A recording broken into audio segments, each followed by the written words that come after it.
What's going on, y'all? What's going on? Give me like 2 seconds. I'm gonna set up some things here, whatever. Hope everybody's doing good. Yesterday, last time I tried to go live, I think it was, and I was tired as hell. I ain't gonna lie to y'all. I was cool with my neighbor,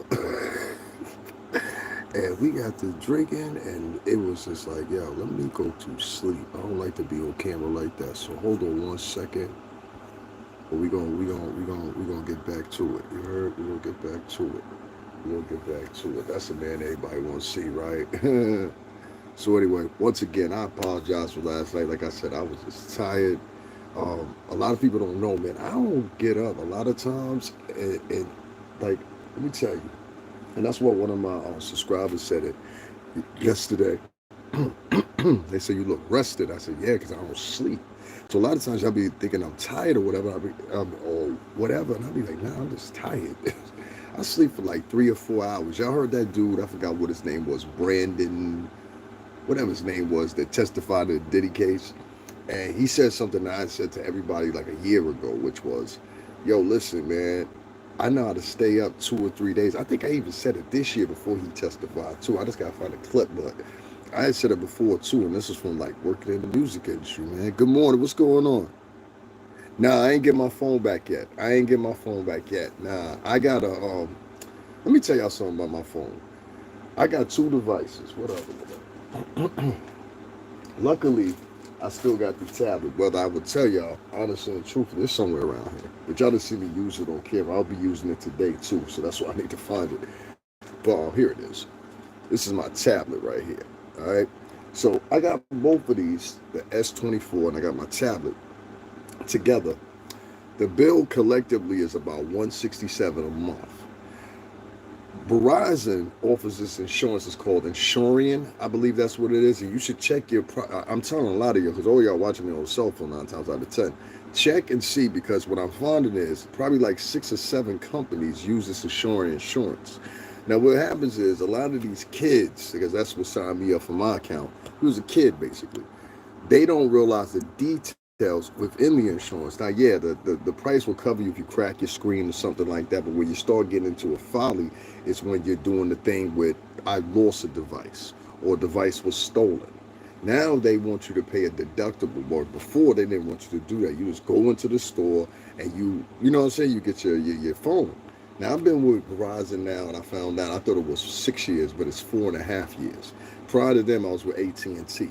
AT&T has a van that they will send out if you break your break your screen or whatever. AT&T also got a what's the name, a van that they'll send out if they need to replace your what's the name. So somebody was telling me about T-Mobile. I'm not sure if I want to go with T-Mobile. There's one thing I will say is Verizon has a very good service. Like y'all notice, I don't never glitch or nothing like that. And I'm using an old device right now. You understand what I'm saying? So it's unfortunate that I lost my device, but what's even more unfortunate is the people are not telling people this stuff or whatever. You know what I'm saying? So it's kind of confusing because I found this out after I filed the claim. So I'm answering the old gal.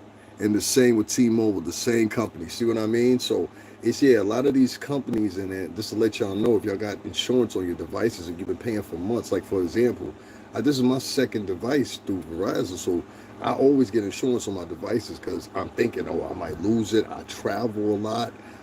In this particular case, I was traveling and the pockets I had, like, I don't know what it is, but these companies, they got to start making deeper pockets for men's shorts because everybody got a cell phone that's huge now. At least, I don't know, what's the medium on the screen, like at least 6 inches on it, pause.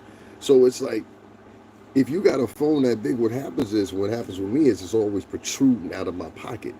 So when I sat down, and I think I remember when I sat down, because this was the place I went back to look, the phone was gone. I was like, oh shit. I got to my desk, I was like, oh shit, not that. And like, mind you, I got songs on there written. Luckily enough, the songs that were the best, I had this routine. I would always back them up. But the thing that I'm missing is like ideas I had. There was 2 particular ideas on there. I ain't gonna never think of that stuff again. Like I tried to get the tune back and it just don't happen. So, that was a hit. I had some pictures on there. That was a hit. What else? I'd say that was it, but I took a hit with that phone being lost, man, and I'm just so surprised. I got over 30,000 followers, And like nobody was like, I'm streaming to y'all on the phone. You know what I'm saying? So it's like nobody want to help or contribute or nothing like that. And I get it. And some of y'all don't know me or whatever. But I appreciate it if y'all do. If y'all want to, well, I shared this. I ain't shared it yet, but I'll be sharing in a few seconds in my community section. There's 3 links there. It's gonna be one for Cash App, one for Venmo, and one for PayPal.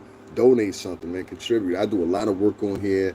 I've slowed down as of lately because that support system ain't there for me. You know what I'm saying? With the, I don't know, for whatever reason. Some of it I think is a guy. Some of it I think is because of my skin color and a guy. Some of it I think is because of the way I talk.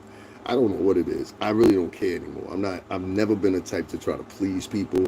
And I think that's one of my best attributes. I don't care what anybody thinks. I've always been like that. I didn't have to grow into it. I never cared. You know what I mean?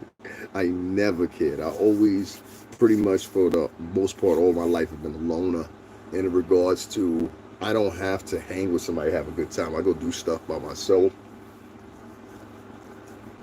I've been through hell, you know what I'm saying, in the past 5 years exactly. But, you know, we bounce back. So enough of that. You know what I'm saying? Make sure y'all hit that. The old gal, if you're still in here, can you throw my Cash App up on the screen or whatever? That's the least part I could put up there. The Venmo and all that. The links, I don't know. They're too long to put up on here. And I don't do that. What was that thing called Scream Lab or whatever it was? I used to use that. And it was like $25 a month. And I ain't seen no, it was the same thing. And I'd be like, yo, I be talking some of the realest shit. You know what I mean? And I don't know. You get people, they just don't want to rock with you. They take offense to the way you talk. They take offense to the way you direct things. But, and all in all, you know, I'll give you a perfect example. When the Diddy trial was going on, if this is your first time here, I was down there 8 months ago when this was when he was going to the bail hearings. I was there when they would do a jury selection. All those other people, they showed up later. That's not to deduce anybody, but it's the truth. Anybody that's following my channel for a while, you know this to be the truth. You can go check for yourself. The dates gonna match up. You know what I mean? And I was out there in the wintertime, rain in the wintertime, all kinds of stuff. And I always remember this in my head 4 or 5 times. A nigga wouldn't even buy me a coffee. You know what I'm saying? But they're down there telling people once the trial started, oh, thank you for so much of your time and thank you for your dedication. This is people were writing this in people's chat rooms, and I was like, well, where are these motherfuckers 8 months ago? You know what I'm saying? Well, at that time, 7 months ago, because the trial lasted roughly like a month to 2 weeks or so. I was like, where were they 7 months ago? They weren't out here with us, you know? And I remember the vloggers that were out there. Some of them I saw them on the last day and spoke to them or whatever. 2 of them anyway. It's been a wild ride here on YouTube. That's why I've elected to switch up the way I'm doing things. I've changed up the format of this channel before, but I'm going to do it again. But I say all that to say, not to deduce any of the vloggers that were out there, anything like that. And I'll get off this topic right now. Thank you to the old gal. And she been here for a lot of the ride with me. So she know what I'm talking about. She knows everything I'm telling is the truth. Even when it came down to the trial, in which I mentioned that because of this reason here. The reason I mention that is I said the whole time, not the whole time, but particularly towards when I heard Mia's testimony. And, you know, maybe some of the things she said were correct, but she messed it up at the end. I don't know. Who cares? Point is, it's over now, you know. So my thing is, when I heard her testimony, it more implied me because I was already neutral on it. Neutral meaning like, okay, let's see what they produce and let's see what they prove. I've always said that from the get-go, from the top. And this is why I took a hit. And as I'm sitting there and I'm talking about this and I'm breaking down to everybody, I'm like, yo, look here, this is what's going on. I think Rule 44, Rule 404B, Rule 412, this is things they're going to use this, implement reputation, proceed you sexually, or however wise, whatever. And so these were the exact steps that they used. I even read out all 3 of the laws before the trial started. All 3 of these, not laws, what do you call them? Statutes. And so I read these out, and I was early on it, and I'm trying to find out this is what they used. This is what they used. And if you don't believe me, you can do some deep dive, but you'll find out exactly what I'm saying. Rule 404, Rule 404B to kind of counter it at the end section of that statute. And then there's Rule 412 and Rule 413, which is the counter. What I believe 413th is the counter at the latter part of the statute. It's been amended maybe 2 or 3 times. My mind serves me correct. But if you were here with me, you remember, and this is before the trial started. All these guys, a lot of them, that were down there. They'll pay testament to this. Um, there was an edge down there, and I'm segueing this into the full conversation. There was a segue down there that happened probably week 2 of the trial, which was, and I'm saying this for somebody that was down there and ended up being victim of what was going on. And I keep reiterating this because I want people to understand what I'm talking about. There's an uptick in aggression and violent nature within a lot of women nowadays. And a lot of it was invoked by what they were seeing and they felt they were reporting on, and they felt they were translating and they were advocating for. I understand, gals, down at that courthouse. And it was unfortunate because what happened was it started building this momentum. So you'll hear a lot of these women, and in fact, the first thing they'll mention, they'll say, "Oh, the Diddy supporters, the Diddy supporters." Well, let's talk about the anti-Diddy supporters, because those are worth mentioning too. Let's talk about your behavior. You see, many times we sit over here online and we want to point out everybody else's behavior, we don't point at our own. Self-reflection is one of the biggest things. I learned that being around the Muslim crowd, the nation guides and stuff like that. You know, I've always been secular with those guys. A lot of people don't believe me. I told you my auntie, Melanie, she used to have a public access channel show that was geared towards supporting Black American people, right? And I think they didn't take her one seriously because she was a very fair complected woman. Kind of like Tisa tells it. She was like fair complected like Tisa, 110%. You know what I'm saying? But did she look like Tisa aesthetically? Nah, not at all. You could tell she was a Black woman, but very light complected. My grandmother was also the same. This is the thing, right? Many people know my grandmother, you know I'm telling the truth. My grandmother was high yellow. And this on my mother's side of the family. The thing is, you started getting this temperament down at that trial, and I think a lot of men that were down there, they'll agree with me on this. As you had the anti-Diddy supporters, you also had, pro-Diddy supporters, you also had another enclave of people which were anti-Diddy supporters. These anti-Diddy supporters were working double time. Oh man, they were working double time. They were the leaders, and there's a new style now. I don't know if y'all peeped it or not. And I talked about this yesterday, and I'm going to go into detail with it today because now I got my second device. I could talk to you about it. Yesterday, I spoke about something called the T-app. And a lot of people, I know y'all didn't know what I was talking about. So I'm going to show it to y'all in a few seconds here. But this T-app is an app basically where girls exclusively are only allowed, meaning if you're not a female, you can't sign up for this app, okay?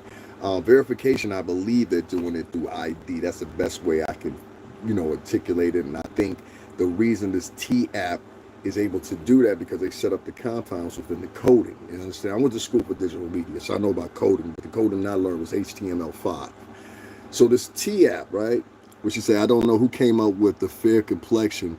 Who's to say your skin is fair and dark people's skin is unfair, to no disrespect. Black people themselves choose that. Unfortunately enough to put it that way, and particularly Black women give the definition of a lot of those things. They gave the definition of what's good hair, what's bad hair, in my opinion. They give the definition of what's beautiful skin and what's ugly skin by my admission, and I feel. They give the definition of who's pretty and who's unpretty, when in many cases you'll find the greater part of society will say that person's pretty, where those people will say he's ugly. I've seen it a million times. Like, I don't even know Tisa on the point of knowing her as a younger girl, but I can imagine she knows exactly what I'm talking about because we look different. And when you look different, a lot of times, this is why I never went that deep with it when I concern her as far as colorism or as far as aesthetically how you look or whatever. Because the pure simple fact, Tisa, I can guarantee you when she was younger, all the little girls that weren't as pretty as her, they all probably teased her. They all probably try to fight her.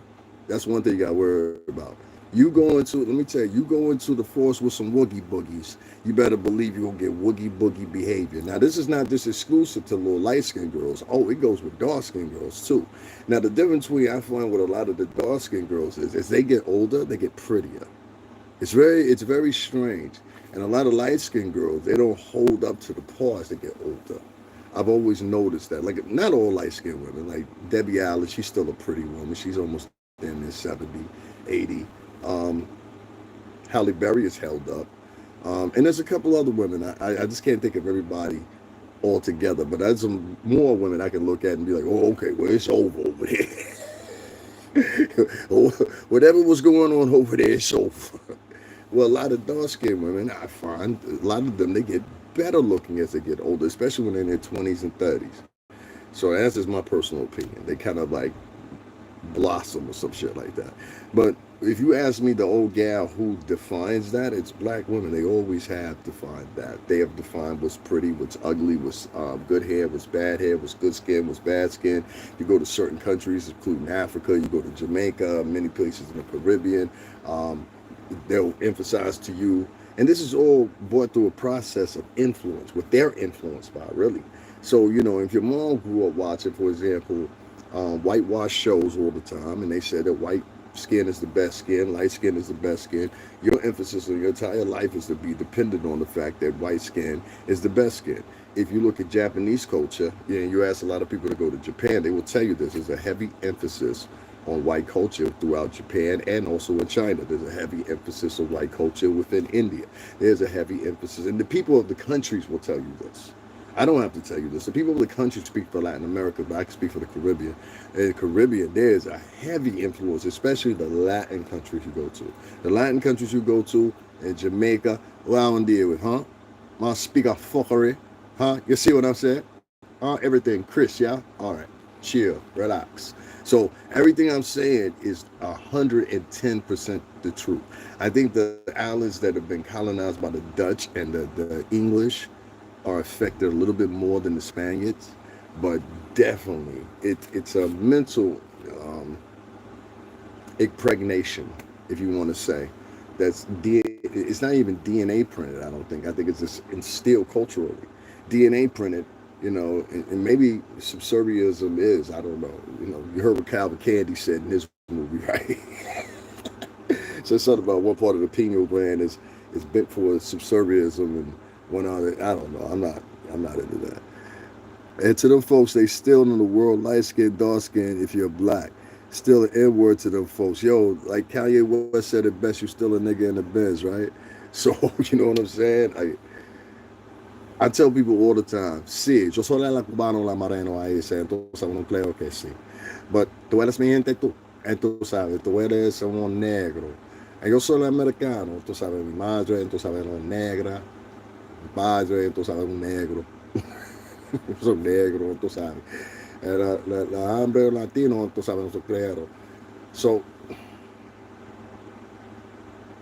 en el momento ahora, tú sabes, yo representando, yo respetando, entonces, la gente, los negros americanos, tú sabes, la gente americana, tú sabes, tiene problemas conmigo, tú sabes, porque, tú sabes, la historia es diferente. No, ese no es diferente, tú sabes,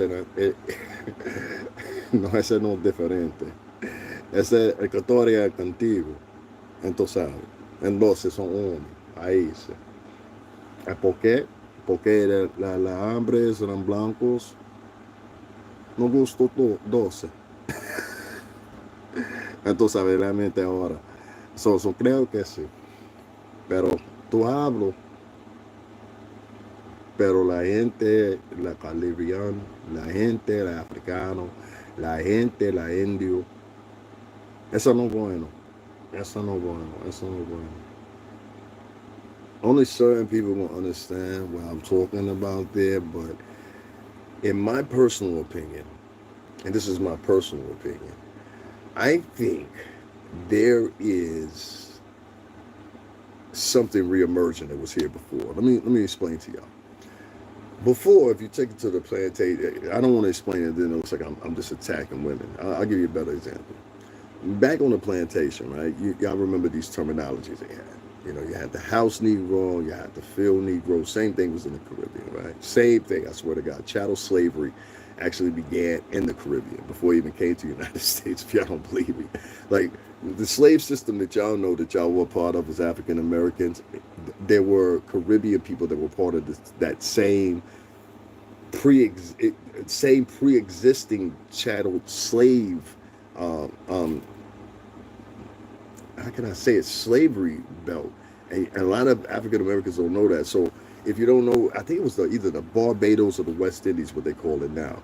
This is where they brought the first slaves to the Americas. There's South America and then it's North America, of course, and then you get into Canada and Ottawa and all that.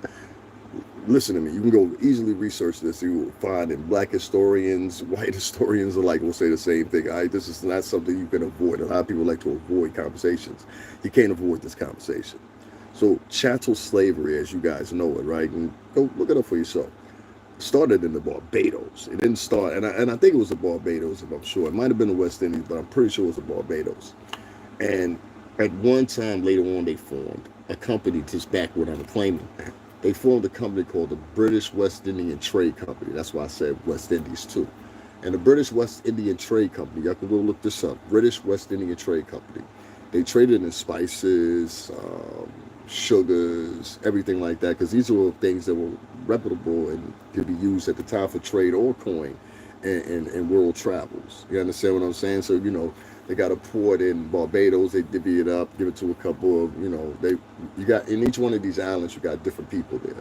So you got, you got the Dutch, you got the French, you got the Spaniards, and then you got the English, all occupying multiple islands amongst quarters of each other. And even though some of these islands are quarters from each other, and I'm talking about in miles or distance, they all speak different languages based on the person who's colonizing them, right? But the main goal of all these colonizers is what y'all are missing. It's three things. One, keep all of them working. While they're working to mine the fruits, and we will benefit from the fruits of their labor and pay them minimum of such damn near nothing. All right, that's one thing that you have to do. This is to keep somebody mentally enslaved. Two, the second thing that they did was they made sure that nobody could read, write, gain influence over hierarchy of any of them. And the way they would do it is they would set up their own hierarchy. And that own hierarchy would be judged on the fact of how light-skinned you were. This is very true. How light-skinned you were or how obedient you were. This is the only exception that would get you in the big house. So if you see the movie Django Unchained or several other movies, you always notice there's always a dark-skinned woman that's usually the head mammy over everybody. Okay? Now, I'm not, because there's a Steven character too, so don't think I'm just attacking everybody. Just listen to what I'm saying. On those plantations, whether they be in the Caribbean, whether they were in the Americas, one thing that you'll find, that's number three, and I'm actually say there's five, but number three is they keep them all separated by that color tone. All separated by that color tone. They set up basically the reward system. And unless your blood is entwined with mine in some degree or another, there is no reward unless I see fit. And that's based off your second option, servitude. And how deep is your servitude? The show is hot out here, boss. Show is hot. We sick, boss. We sick. Famous words of Malcolm X. We sick, boss. We sick.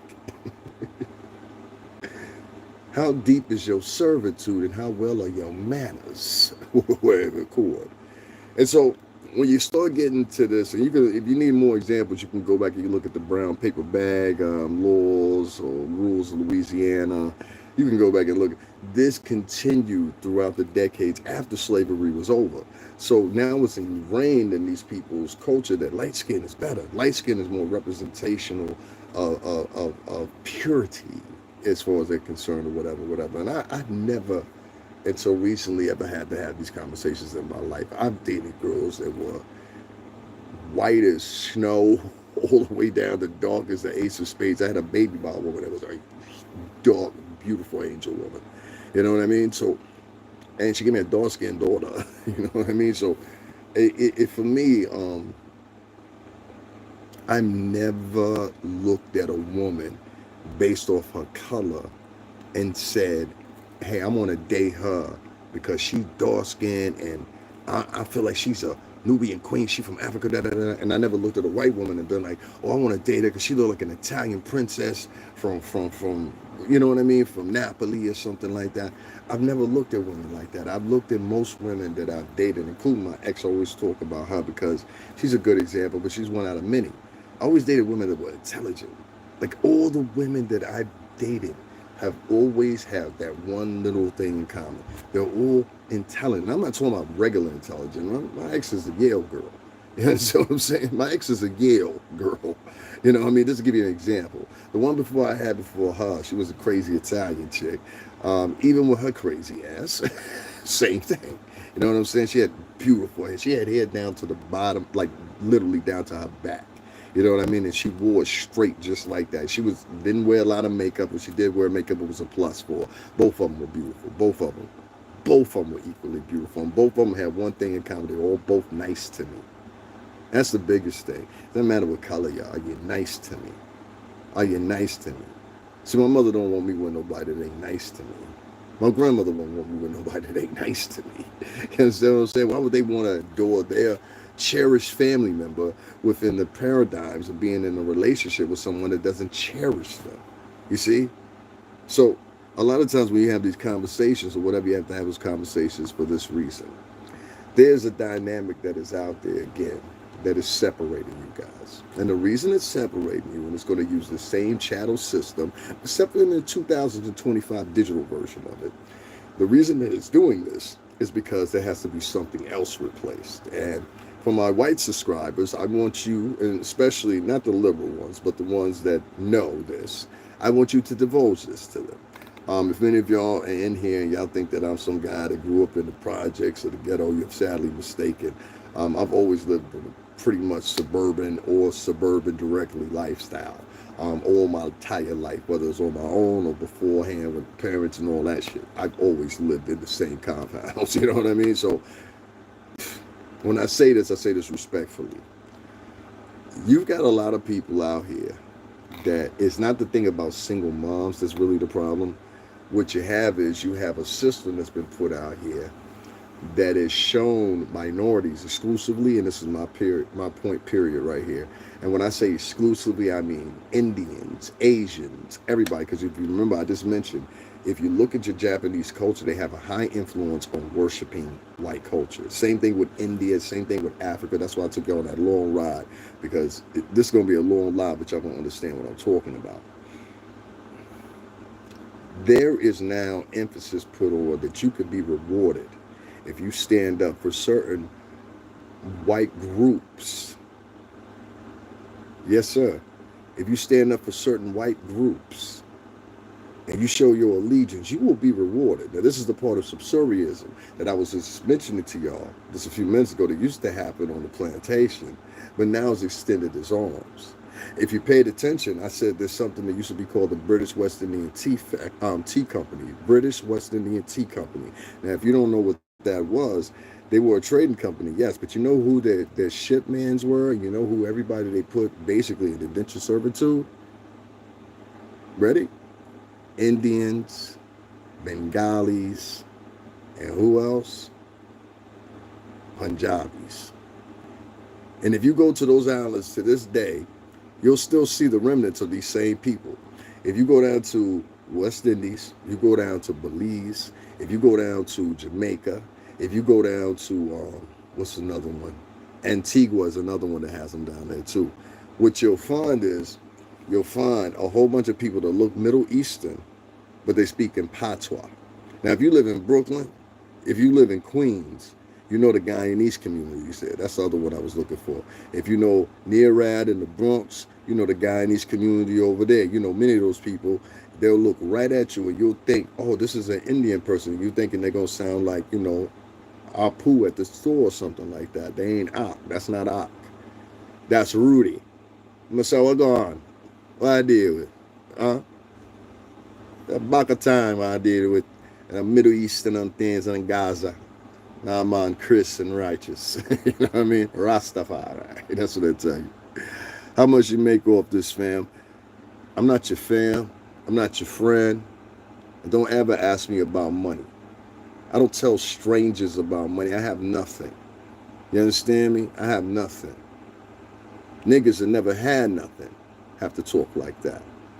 Realize who you talking to, son. Get the fuck out of my chat. I don't like people like that. How much you make off this, fam? I'm not your fam. I don't like them terminologies. I'm not here to gossip. I throw a little conversation in, but I also have to teach y'all some things because evidently most of these podcasters, even the older ones, they ain't doing nothing but gossiping. You gotta pay attention who gossiping and who trying to tell you something. I'm trying to tell you something for the beta grade of what's going on while y'all paying attention to other things. This is what's going on. They are trying to, and this is for my white viewers. You know for some time now that your women have not been competent. Let's put it that way. They're waiting older and older to become competent. And this is the same thing that's going to eventually happen with African American women. Listen to me very carefully, African American women. They are trying to trick you through servitude once again. If you ever remember the movie Django Unchained, there's this very famous scene in that movie where there's this woman and they're at the Mandingo fight. They're upstairs. You remember the woman in the beautiful red dress? She was a beautiful woman. Country than a bumpkin, but she was beautiful when you heard her talk. Anyway, long story short, you remember that part? She was like, I know you weren't talking about Mike. Remember that? She said that. So anyway, long story short, if you remember when Django went to the bar, he said, you can give Bitman Django whatever he wants. That's what Mowgli said to him. She grabbed the bottle of wine and went over and sat on that beautiful chase. And this was arrogant, and she wanted to be, and she was pouring because she knew that Calvin Candy was going to protect. I'm with Calvin. I don't give a damn what you up to. No, that's a little bit of respect. You ain't the main event. That's basically what she was telling them. You understand? So anyway, long story short, meaning that he needed those white people's representation, those two white gentlemen's representation before. I ain't gonna call Calvin Candy a gentleman. But anyway, long story short, she needed their representation, but they will protect her.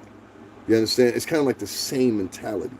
So you got a lot of women out here that, for some reason or another, from multiple different groups. It's not just African American women. There's a lot of brown women that are doing this. I've seen Asian women do this. I've seen Middle Eastern women do this.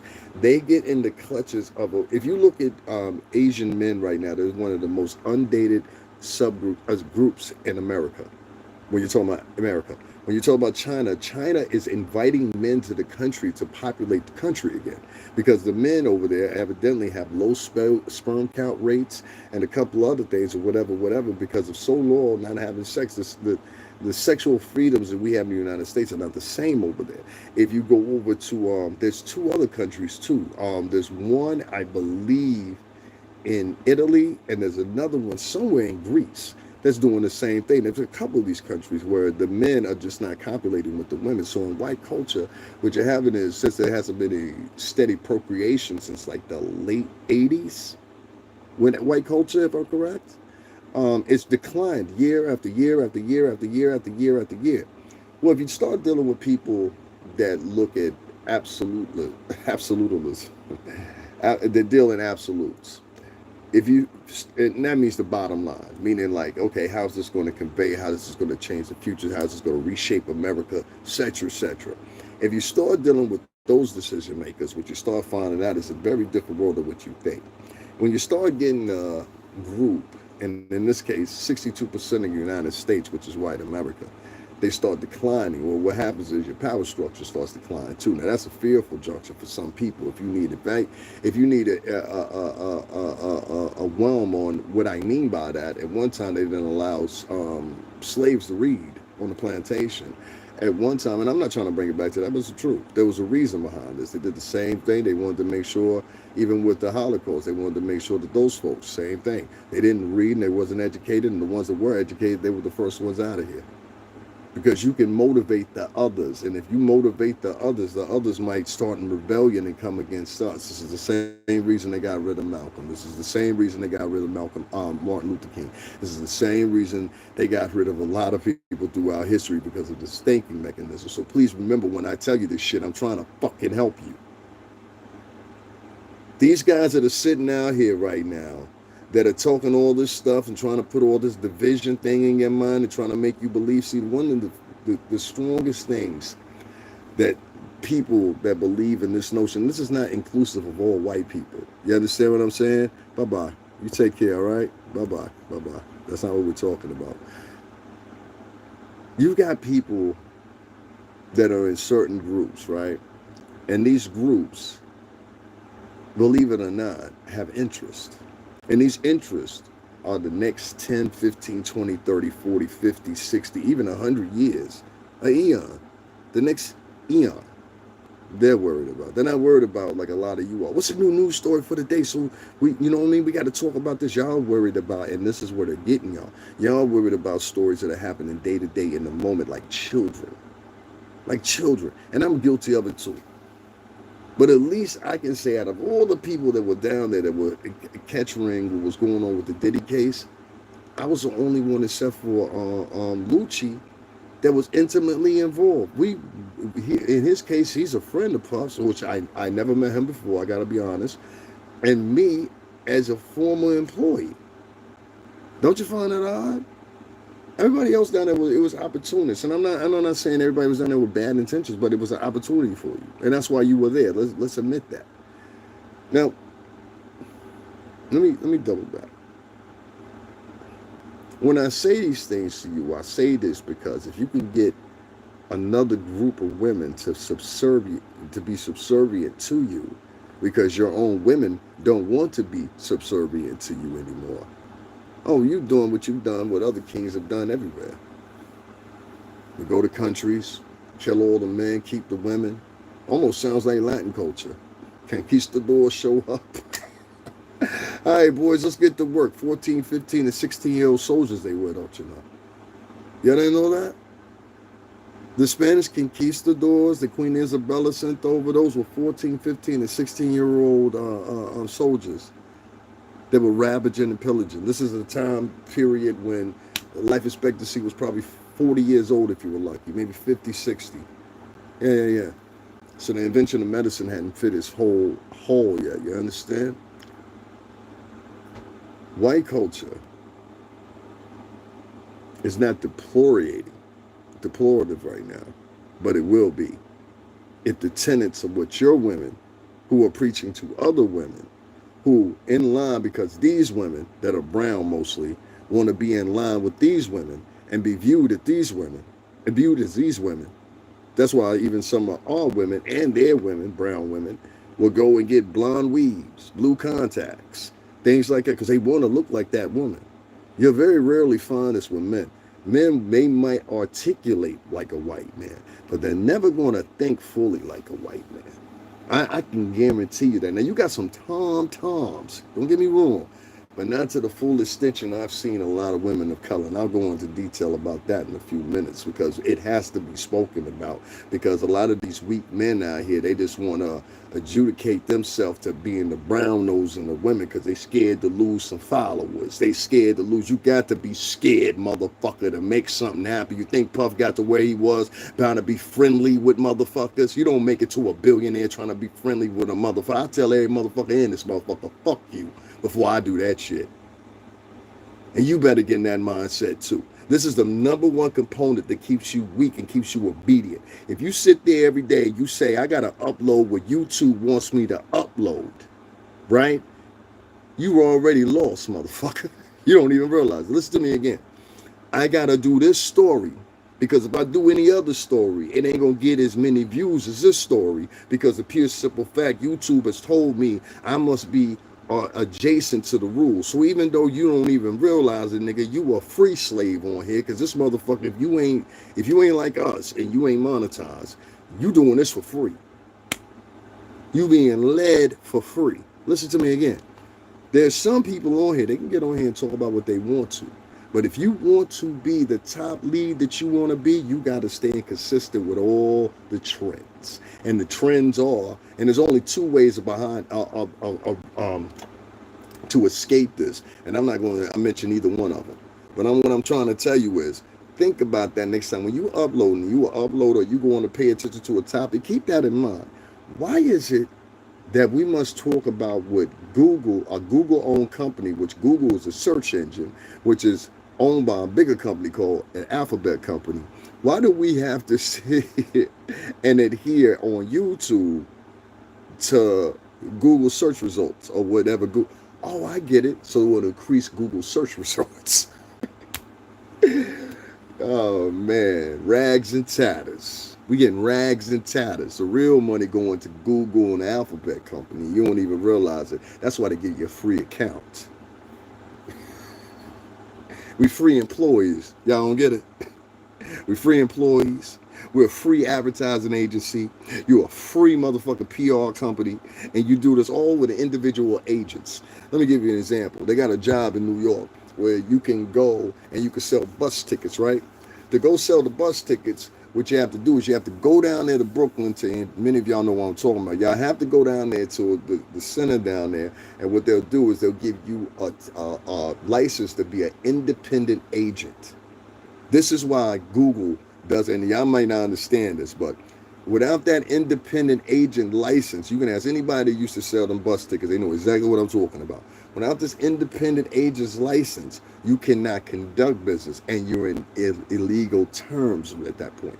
So basically, to avoid being sued or whatever, that's why all these social media sites, if you haven't noticed and wondered that, how come they don't charge no fee or whatever, but the services like that go contesting with them, like the Stream Labs and all of them, they'll have a tier point or whatever, but even then, they'll let you use the basic version for free.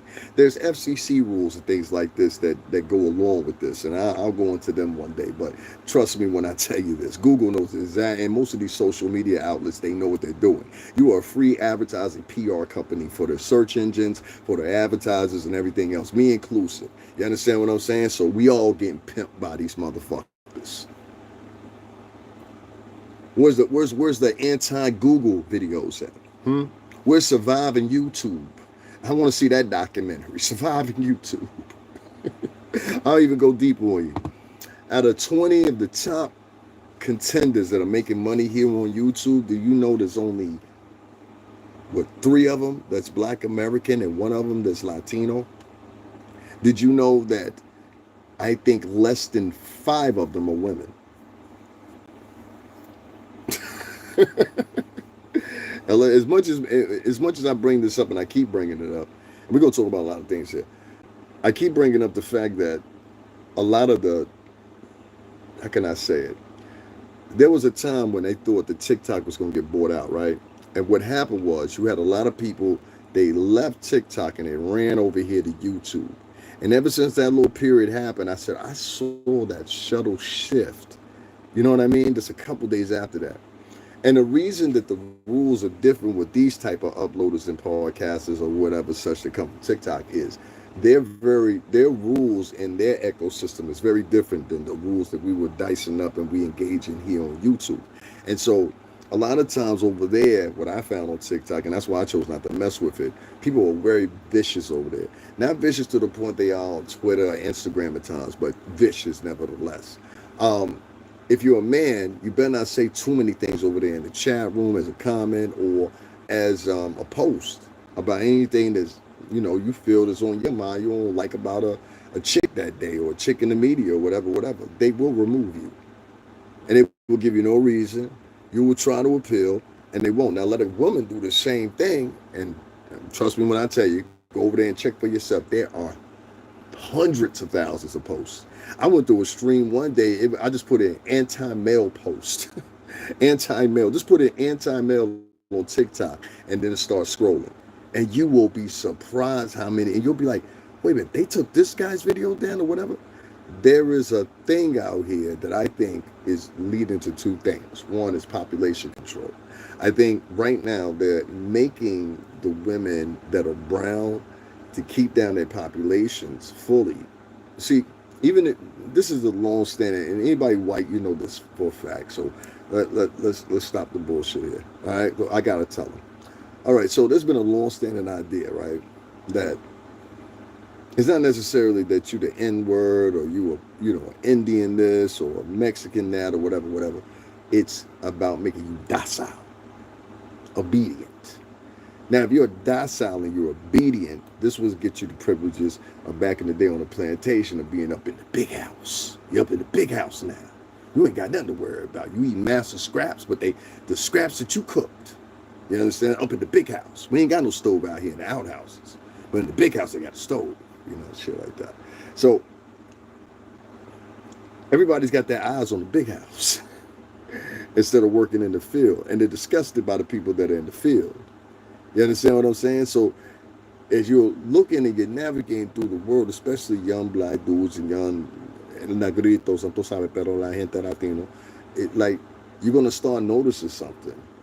That everybody's scope is on staying up in the big house, not taking over the big house, but staying in the big house. I got my room. You got your room too. I got my room too. Everybody of all these different ethnicities all of a sudden want to be on Calvin Candy's plantation up in Candyland. And nobody's paying attention to it. You have minorities now that are joining forces with white supremacists to talk shit online about black Americans. And it's crazy. And some of these people only go back like not even one generation. Some of them are just now first generation. And I'm like, wow, that's crazy. That's crazy to me. And they do it for, I'll give you an example, Harvard University. One of the reasons Trump is calling them out, and this is why y'all shouldn't say anything when Trump is calling them out. There was a Chinese student group up there. And they were amongst the first that wanted to end diversity programs.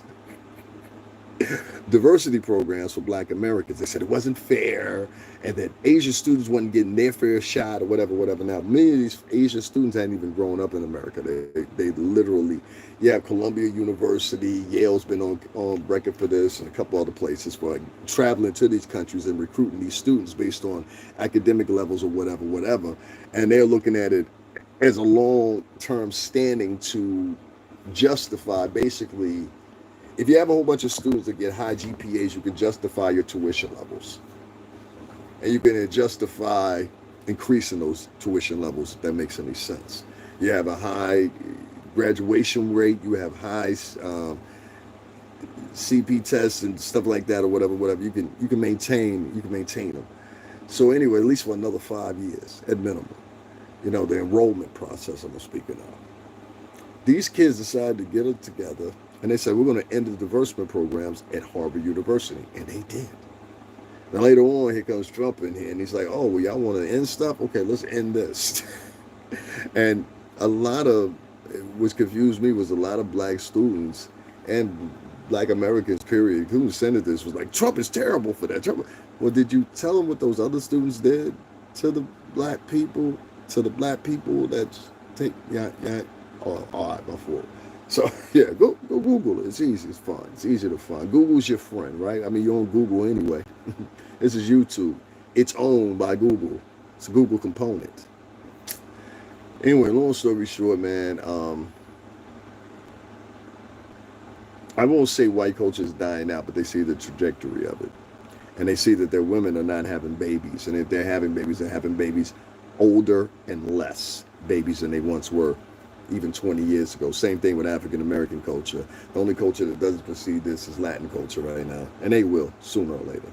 But as all do in this country, you'll see this with different minority groups. But with white culture and the demographics and the trajectory of their low birth numbers, which it's not that nobody's dying out. The women are not having babies, and they're not having babies. And this is the trajectory with all this anti-male misandrous talk. Don't trust men. Who would you rather be in the forest with, a bear or a man? All that talk. It leads to situations where you now have women and men pitted up against each other in a way where it's not fruitful to existence. You understand what I'm saying? Like, the perfect way you could, somebody gonna get offended the way I say this. The perfect way you keep population control. Population control is all about trajectory. What's coming. It's not about what's currently here. You can't stop what's currently here. So it's all about trajectory. So if you look at it and you say, okay, well, these women are 36, 37, 38, and they want to have a baby now. Or these women are 34, 35, 36, and they want to have a baby now.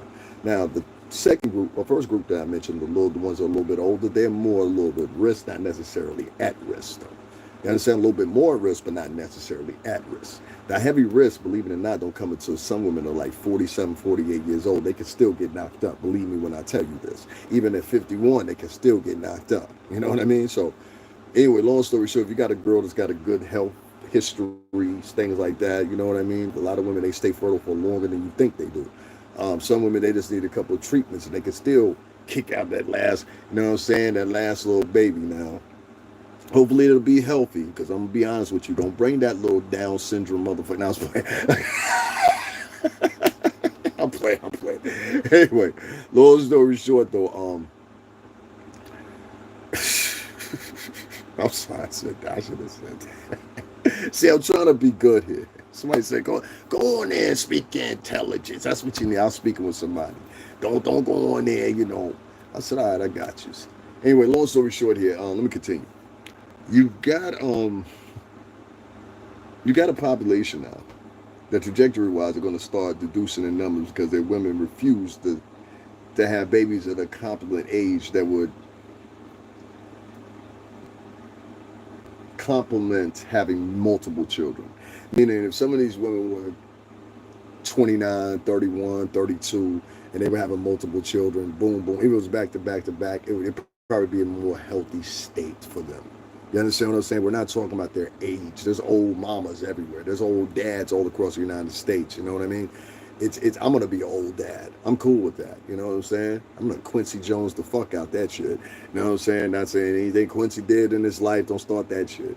But my point is it's like, because he was a good father to his kids. Many people will tell you that he was a very good father to his kids. You know what I'm saying? A lot of these men that are stars, they never get the recognition of how good they are to their kids. I just seen Ja Rule the other day send his daughter off and did a dance with her, I think at a high school graduation or something like that. I just seen a couple other people, man, that are great. Fat Joe, say what you want to about him. Fat Joe has a son that has special needs. He's a great father. You understand what I'm saying? And he hid his kid from the world for a very long time, not because he was embarrassed of him, because he didn't want nobody to make fun of him or ever bother him. You got, God, so many guys that are great fathers that are multi-millionaires. Say what you want about Puff. You ever hear those kids say he's a terrible father? You never heard one of those kids say that. And not even Quincy. Quincy ain't even his.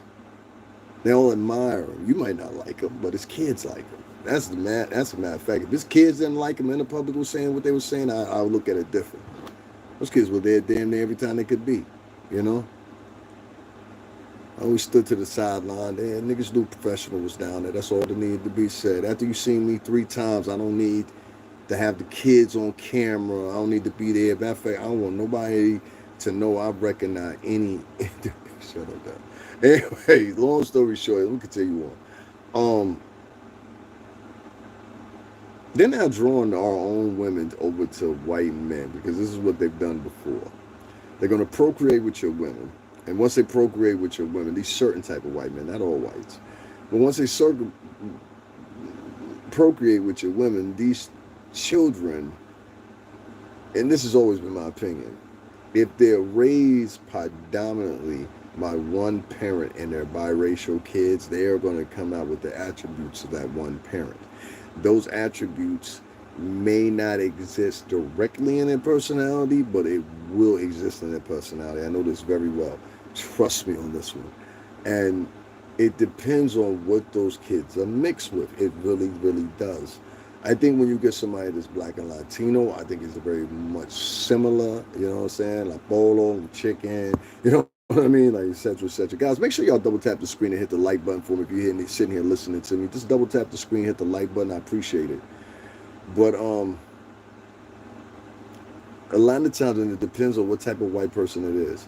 If it's Italians are not white, and Greeks aren't either. But if the person's Greek, Italian, if the person's Jewish, is different.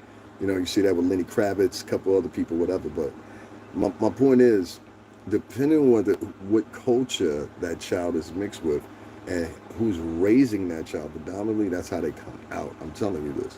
And, you'll get the mixture if you get both parents in the house. So that's what I'm saying. It benefits if you have both parents in the house when you have a biracial kid, or you have representations of both cultures around when you have a biracial kid. Because the first thing they're going to endure is they're going to adore people that don't want to even hang with them, because the way they look different than them. You know what I'm saying? Aesthetically, however, would you say one video John just walked his daughter down the aisle. Yes, yes, yes, yes, yes, yes. That's what I'm talking about. You know what I mean? Praises be to John Rule. So, you know, Jada Kiss. I just seen him the other day. He bought his daughter a Benz for her grad. You know what I'm saying? Like shit like that. I like to see.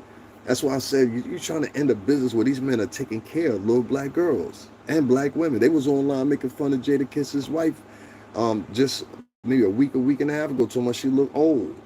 I was like, huh? You see, there's over 60 people in here. I said, yo, double tap and hit the screen. You know what I mean? They can't even double tap and hit the like. 60 something people in here now. You know, so that's the way of the West now here online. You know, it's to hate on men of color, separate them for their women, and in effect, in 20, 30, 40 years, you know, you get the population to die out. You don't have any more men of color. What you have is now simulated dummies that are brown and they look like something, but they take orders real good. They're not going to be defiant. They're not going to fight against you. They're not going to go against the grain. They're not going to do any of that. It is going to be assimilated. And I hate to say it, but it's seeming like this is what a lot of black women that are on the bitter side, not the good black women, but black women are on the bitter side. They want to see this come to pass because they think in their mind, at that point, I'll have domination too. No, the white man is not going to share domination with you, baby. He don't even share domination with his own woman. The king used to go get a concubine when the queen got too old. What the fuck are you thinking? This too in your life shall pass. So like many women like Cleopatra and Joan of Arc and many other women, they thought with power. Power between their legs, power manipulation. This has all been seen before. Just a different time period, same shit. Read any books? Battle of Gilgamesh, Dante's Inferno. You know this to be true. But unfortunately enough, women have been trying it for eons. If you go back and read the Bible, and depending on what you believe in, if you believe in Lilith and Eve, you will know that God made Lilith first and then made Eve second. There's also some daughters mentioned, depending on what you believe in. 3 daughters, I think, to be exact. There's told to be the children of Adam and Eve. I don't know how well read y'all are. But anyway, long story short, I particularly look at a lot of women nowadays in the spirit they have with them online, inclusive of what I saw in my own eyes and being a victim of some shit down at the Diddy trial myself, along with Myron Gaines from Fresh and Fit. Shout out to him, man. Great dude, you know what I'm saying? They're from the state here in Connecticut. Good guy. I got the chance to meet him in person. Big dude, too. I didn't know he was that damn tall. Jesus Christ. But shout out to Myron Gaines. I know a lot of people don't like it for some of the things he says. I think Myron has the right to say whatever he wants to, just like everybody else. You know what I mean? Because if you see the propaganda that was being thrown against him from this one female TikToker to the day that the trial ended, this chick was showing off, being loud, obnoxious, and I'm just looking at her like, get away from me. You know? And unfortunately, I had a little tick with her. It went viral. I think it's got like, I ain't say it go viral, but it got a lot of views. It's at 500,000 views on Myron Gaines' channel. You go over there, you'll find it. But just go in this video section and scroll. It's not in the lives, in the video section. It's terrible. And so shout out to him for that, man. He put up the real footage, and people got to see what really happened. Anyway, long story short, moving on. White population and trajectory is going to dwindle, and so is black population, and so is a couple other populations subsequently, based off the fact that I believe that the best way to keep down population in society nowadays seemingly is to be to, one, separate the genders from liking each other or being attracted to each other. And that seems to be the thing. In my personal opinion, I believe that they're drawing a lot of the women to being misandrous and lesbians. There's no other way I can put it. I walk past some black women, and sometimes I will just be in amazement of their reactions or just how they act. And I know, simply it could be a lot of times, she just don't find you attractive. That's fine. Everybody find whoever attractive, whatever. But I always acknowledge this. Not even 7 years ago, if you walked up to a chick and you said, "Hey, what's up? What are you doing?" Da, da, da, da, da, you would get, an interaction at the very least. It might be a smart interaction, it might be a little sassy, whatever, whatever. Now, I've seen times where I've spoken to women and they just, this will be as rude as hell when I speak to a woman from a different culture or whatever, or even start getting loud. What you trying to talk to me for? Huh? Girl, this nigga trying to talk. Y'all all been through it. Y'all know what I'm talking about. And this makes these women unattractive, and I mean it on this end. I don't mean that you're physically unattractive. I mean that your attitude and your attachment is unattractive. Your conveyance is unattractive. Me having you in public with me, there's going to be some people that just don't understand that I be around. You understand me? And that's when we got a conflict, mama. And that goes for a black woman, Spanish woman, polka dot one. I don't care because there's loud ass Spanish women too. Matter of fact, it's Latin women that are just as loud as black women. Trust me, I done dated some of them, and I got rid of their asses. You know what I'm saying? Like, no, no, no. I don't do no. Don't ever date no loud mouth chick unless you a loud mouth dude ready to get into loud mouth stuff with other loud mouth dudes. If that's your lifestyle, you ain't worried about it, and you live life on the edge or whatever, whatever, good luck to you. Good luck to you. I done seen the best of them try to live that one. That's my girl. All right, both y'all hold this. You know what I'm saying? Both y'all hold this. You know what I'm saying? That's your girl, huh? All right. Anyway, long story short, that's it, man. It's amazing that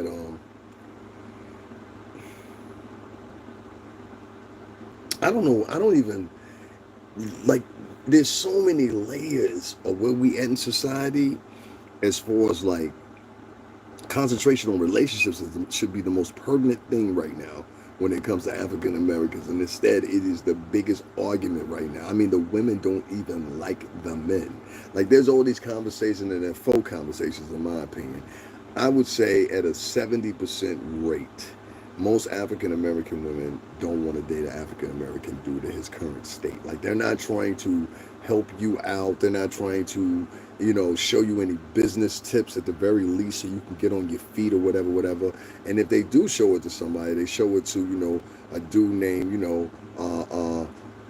my nigga King such and such or some shit like that. You know what I mean? Or it's a little dude dirty right there. That's the dude they show all the squares to, and then don't work out. He go on and move on about himself. You know what I'm saying? You like, he did me wrong. Now you on social media. All these knuckles like this. No, the one you picked was like that, man. You knew he was a dude dirty when you met him. His nickname was Dude Dirty. But you still gave him a chance. And based off that chance that they gave Dude Dirty, they now circulate the rest of, you know what I mean? Yeah, man, listen, man. I was talking about God earlier, and I was saying the words of Minister Jack. You know what I'm saying? If God can't say these hoes, nigga, what makes you think you can? You know what I'm saying? So, it's unfortunate, but I gotta have these conversations, and I'm more attuned towards the fellas too. You know, I want y'all to wake up because a lot of y'all. I saw this video. I might be able to play it. There's this video out right now. I don't know if y'all saw it, but it's a whole bunch of motherfucking knuckles on a plane fighting. Have y'all seen this video? And I don't know if they pulling off. What's going on? I don't know if they pulling off on the plane or whatever the case may be, guys. Make sure y'all double tap the screen and hit the like button for me, please. I appreciate it. It gets people in here that are monetarily supportive of the channel may not know I'm live. So if y'all just hit the channel, hit the double tap on the thing, y'all ain't got to hit the cash app if you ain't got it. I understand. You know what I'm saying? Everybody ain't got it. But at least hit the like button if you could, please, because I get people in here that do got it. You know what I'm saying? And anyway, after that, you just a hater. You know, like, there's too much of that going on. I go to people's live, I always hit the like button. But anyway, let's keep moving. When you look at, so I gotta say this the right way. I almost slipped out and said it the wrong way. When you look at today's society and you're talking about men and women, they almost hate each other. The women have gotten such in a position now where they don't even. If you watch that show, what is it, 20 versus the Pop the Balloon, whatever it is, challenge. If you watch that show, it's a clear representation of what's going on. And I said, if that's the future, And shit, because I know a whole bunch of niggas that got money that'll do some terrible things to you. You know what I'm saying? Like, and I do mean that with all my heart. I know some, matter of fact, I don't know these people currently. I've known them in the past. I've known people in the past that would do some terrible things to you and got money.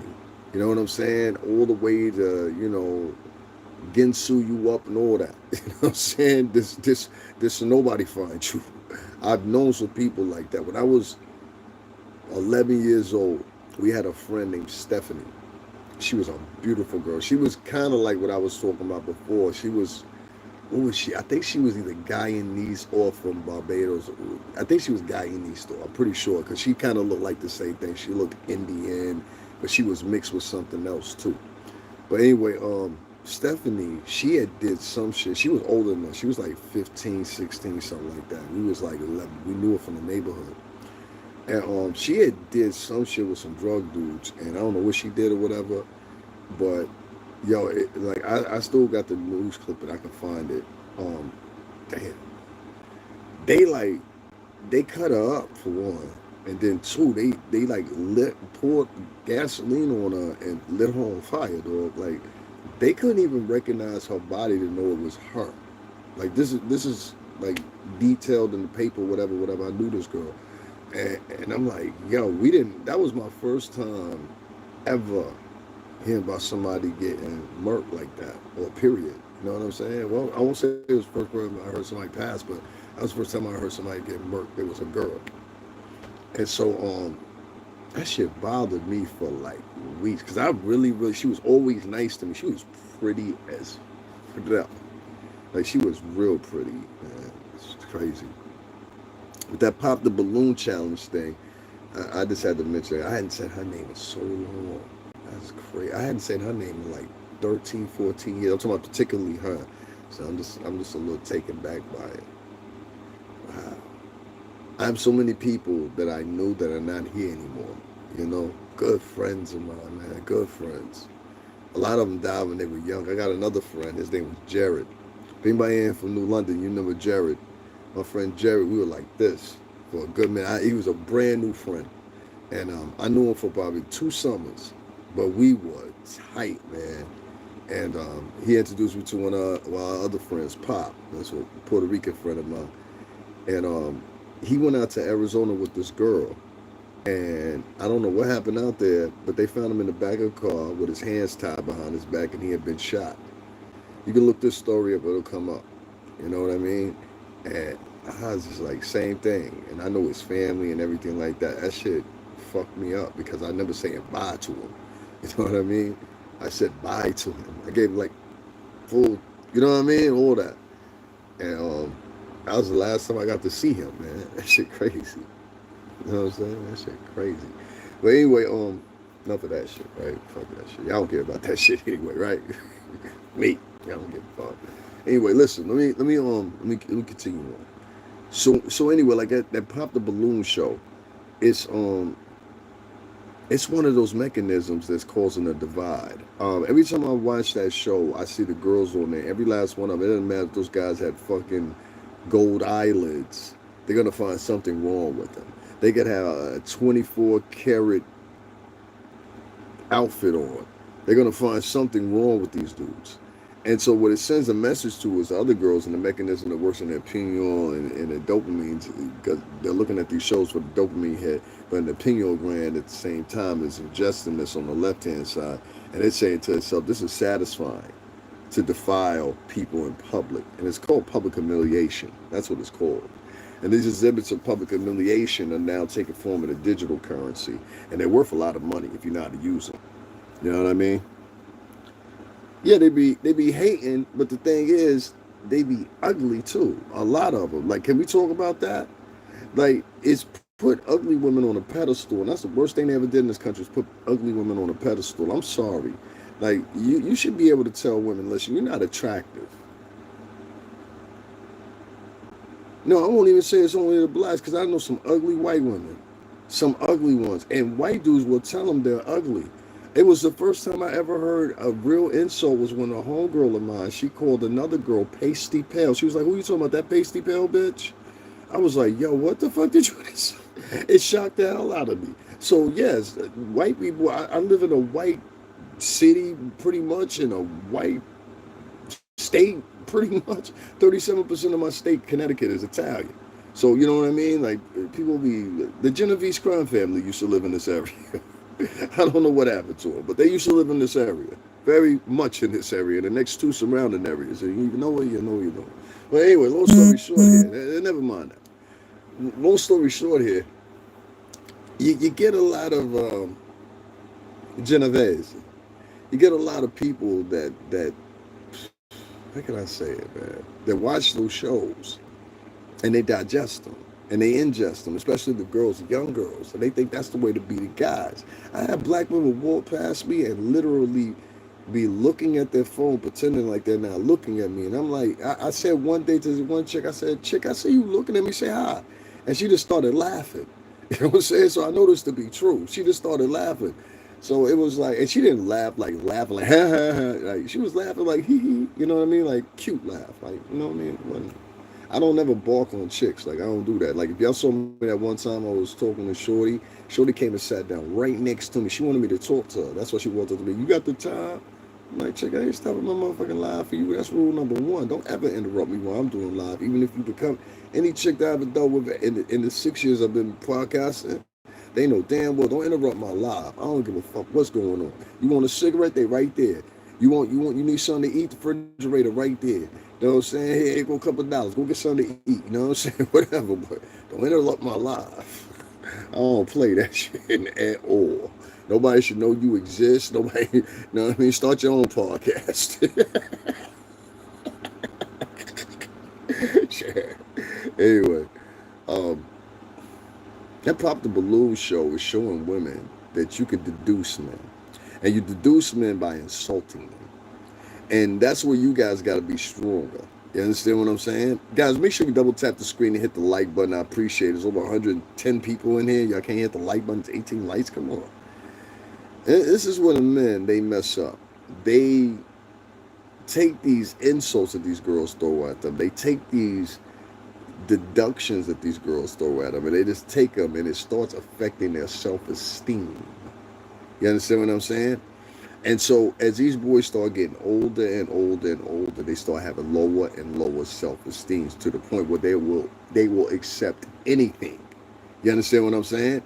So ladies, if you're wondering why little Jamal or little Mario came home with a hooker, you understand what I'm saying? Basically, for the streets, you have to look no further than the influence that your child had. This is why you have to put on parent monitoring and all that. Man, listen, I'm not even trying to raise my kid in the States. Put it that way. It's that deep for me. I don't want my son raised here or my daughter raised here at all in the States. I do not. Emphatically. I want a whole new genome and lineage in another country. I don't want it in America at all. This based on the things that I've seen, not necessarily what I've been through, but what I've seen here. This is a place that only caters to helping people that are subservient. And if you are not subservient within the system, like you grinning and smiling fake, if you someone that wants to build your own empire, whatever, and they will have helpers that will make sure that you don't. And many of those helpers will look just like your own coaches of women. That's their helpers. To emphasize my point here, down at the Diddy trial, we're not getting into all the stuff that y'all want to hear about in a minute, but down at the Diddy trial, it was crazy because there was some, in my opinion, if people were reporting, there was some female reporters down there, and I'm sure you two bitches watch me too. Fuck both of y'all. All right? You from ABC and the other one from NBC. Fuck both y'all bitches. And I'll tell you to your face when I see you too. Because we will see each other again. You know goddamn well that ain't the first time I've seen you broads. You know that. That's why one of you didn't even speak. You understand what I'm saying? All right, okay. Because I seen you at the Jonathan Major joint. I seen you at Trump. I seen you around a couple times, sure. I seen you at the Luigi Mangione joint. I seen you around, shorty. You be around. You and the other black dude reporter. He was up at the, what's the name, when Trump won the election. You know what I'm saying? He got down there acting Hollywood too. You gotta watch out for a lot of these people that work at these that are black that work at these major media outlets. What I've learned from 2 years ago covering the Jonathan Majors case is that a lot of them are very, how can I say it? They're very, yeah, I know that's you in here, bitch. I know that's you in here. I just still don't like you, bitch. Fuck you. I knew that was you in here. That's why I said it. Anyway, anyway, I don't like you, bitch. You's a fake bitch. I hope you listening. You's a fake bitch. You's a lousy bitch for what you did to Sean G. Reportedly, allegedly. You understand what I'm saying? They formed a coup around a particular vlogger that was up in there. I know the dude don't recognize me or whatever, whatever. It's all good. You know what I mean? Ain't nothing. But they, you know what I'm saying? Yeah, yeah, yeah. They wanted, like, when you dealing with black people from major media, and I know this from working in the music industry too.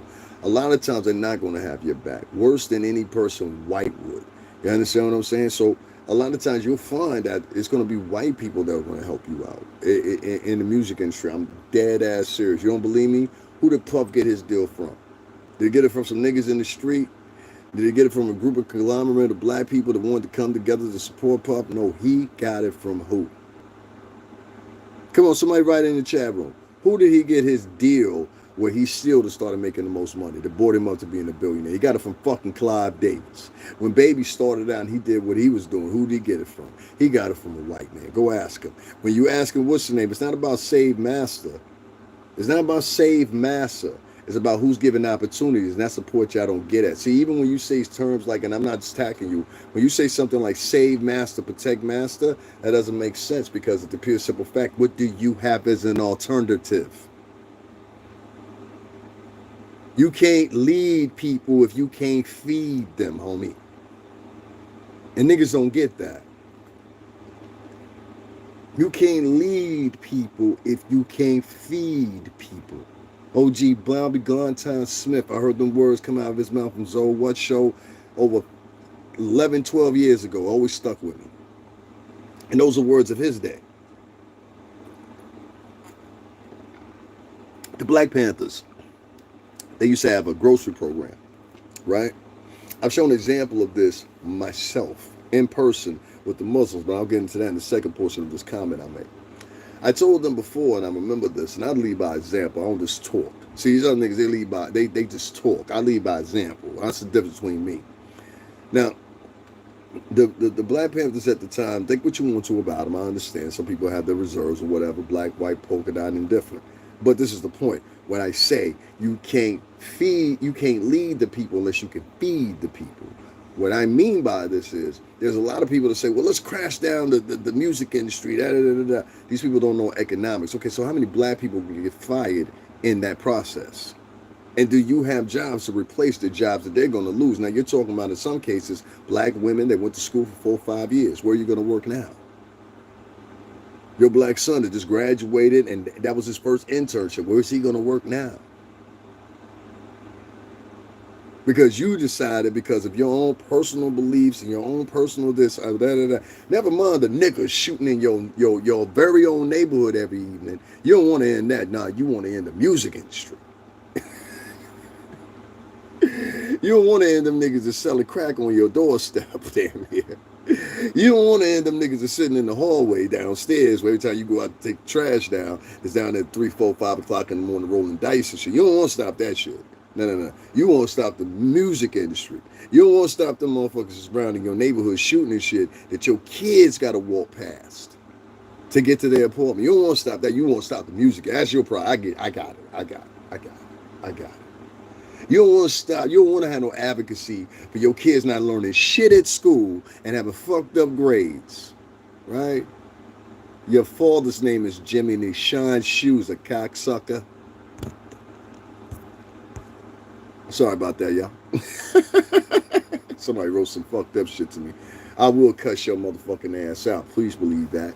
And I make threats. I hurt people and all kinds of other shit. Please be aware of that and please believe that. I like showing up at people's houses, homes, residencies, businesses. Please make this, so be very aware what the fuck you write in my chat room. And I'll wait fucking 5 years to prove my point. So like I said, Exactly, one. You don't control shit.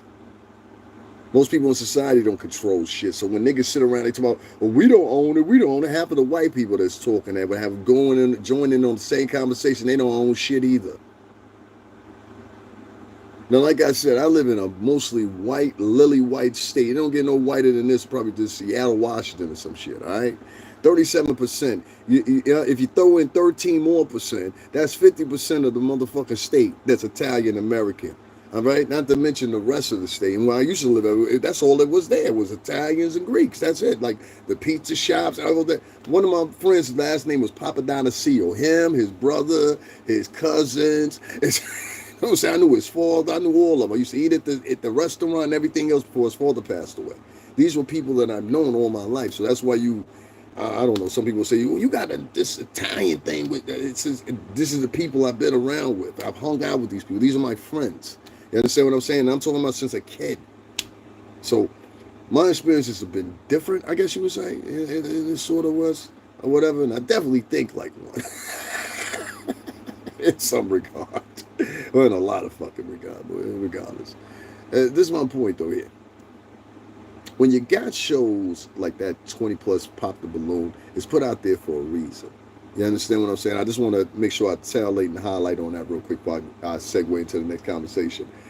It's to stop women from believing in their own men. And I'm telling you, women, don't do that. If you stop believing in your own men, you might as well stop believing in your son.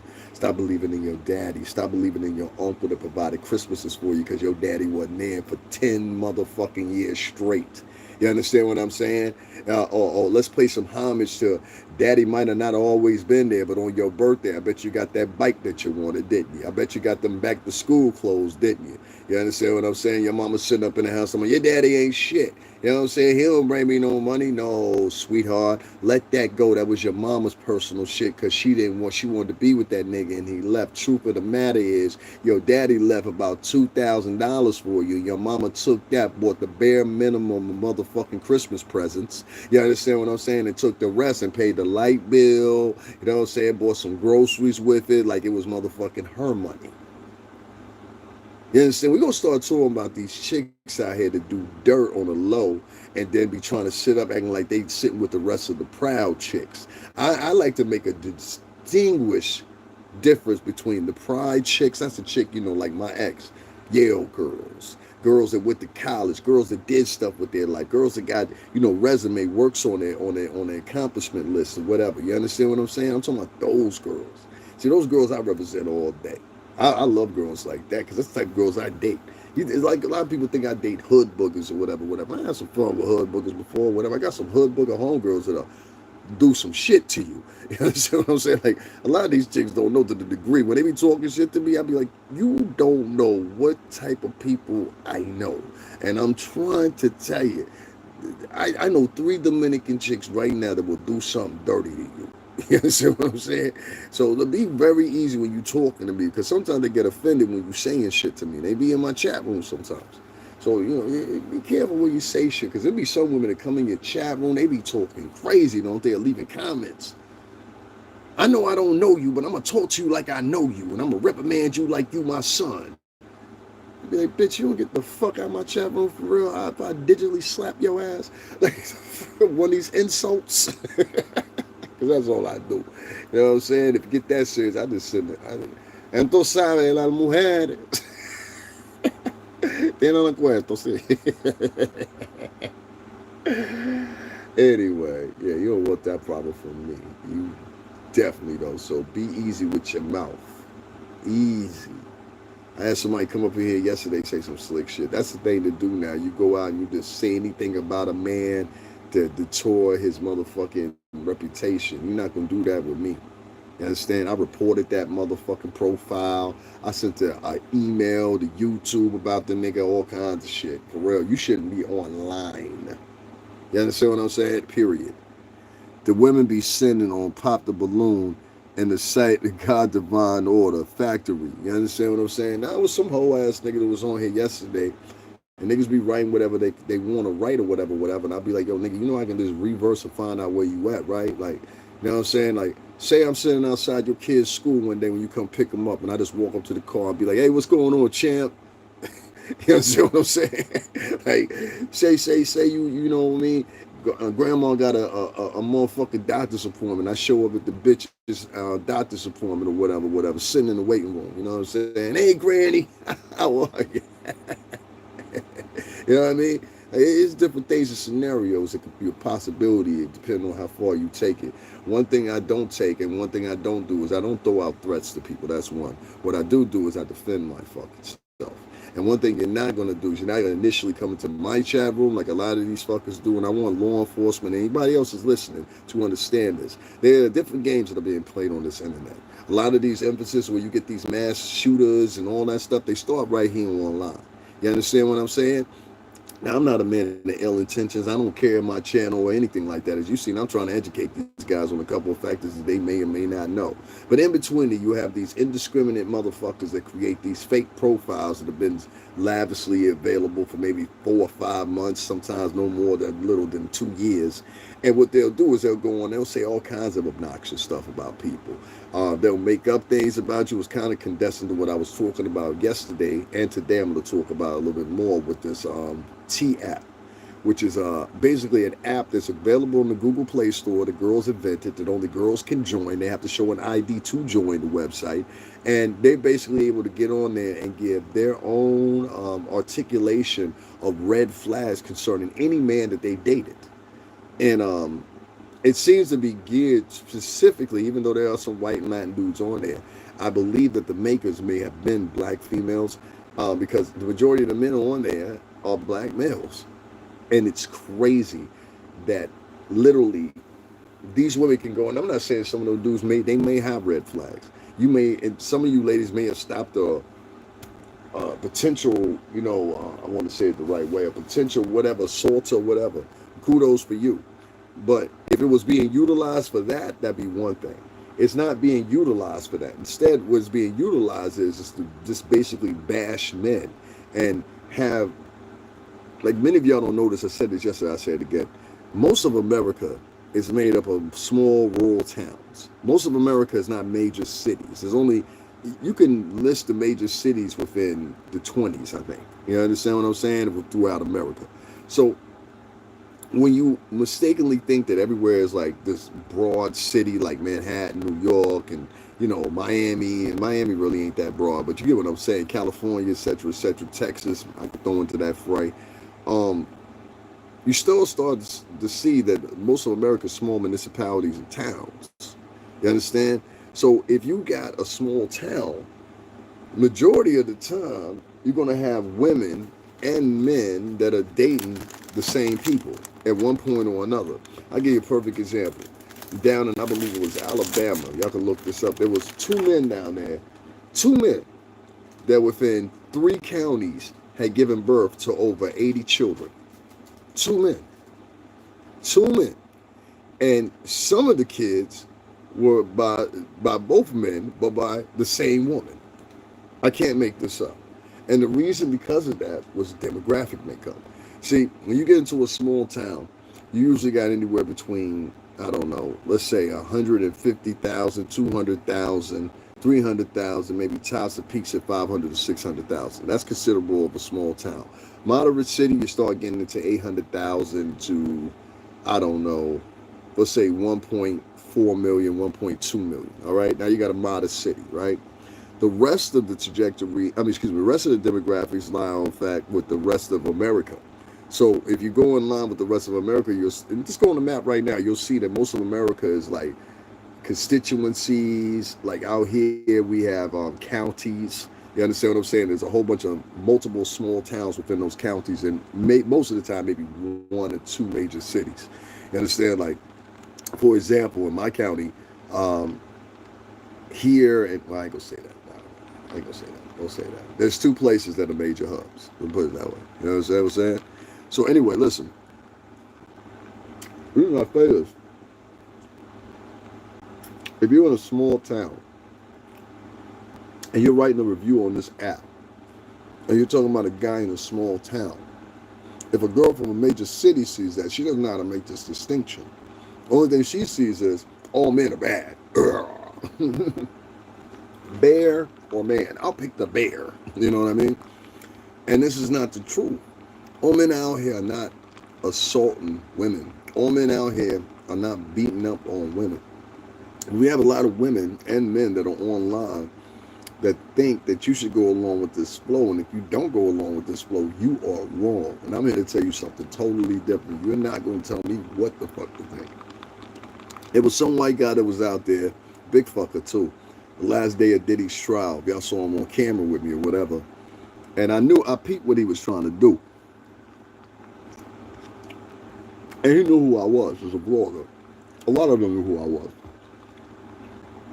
And some of those guys, I had one dude, he came up and shook my hand.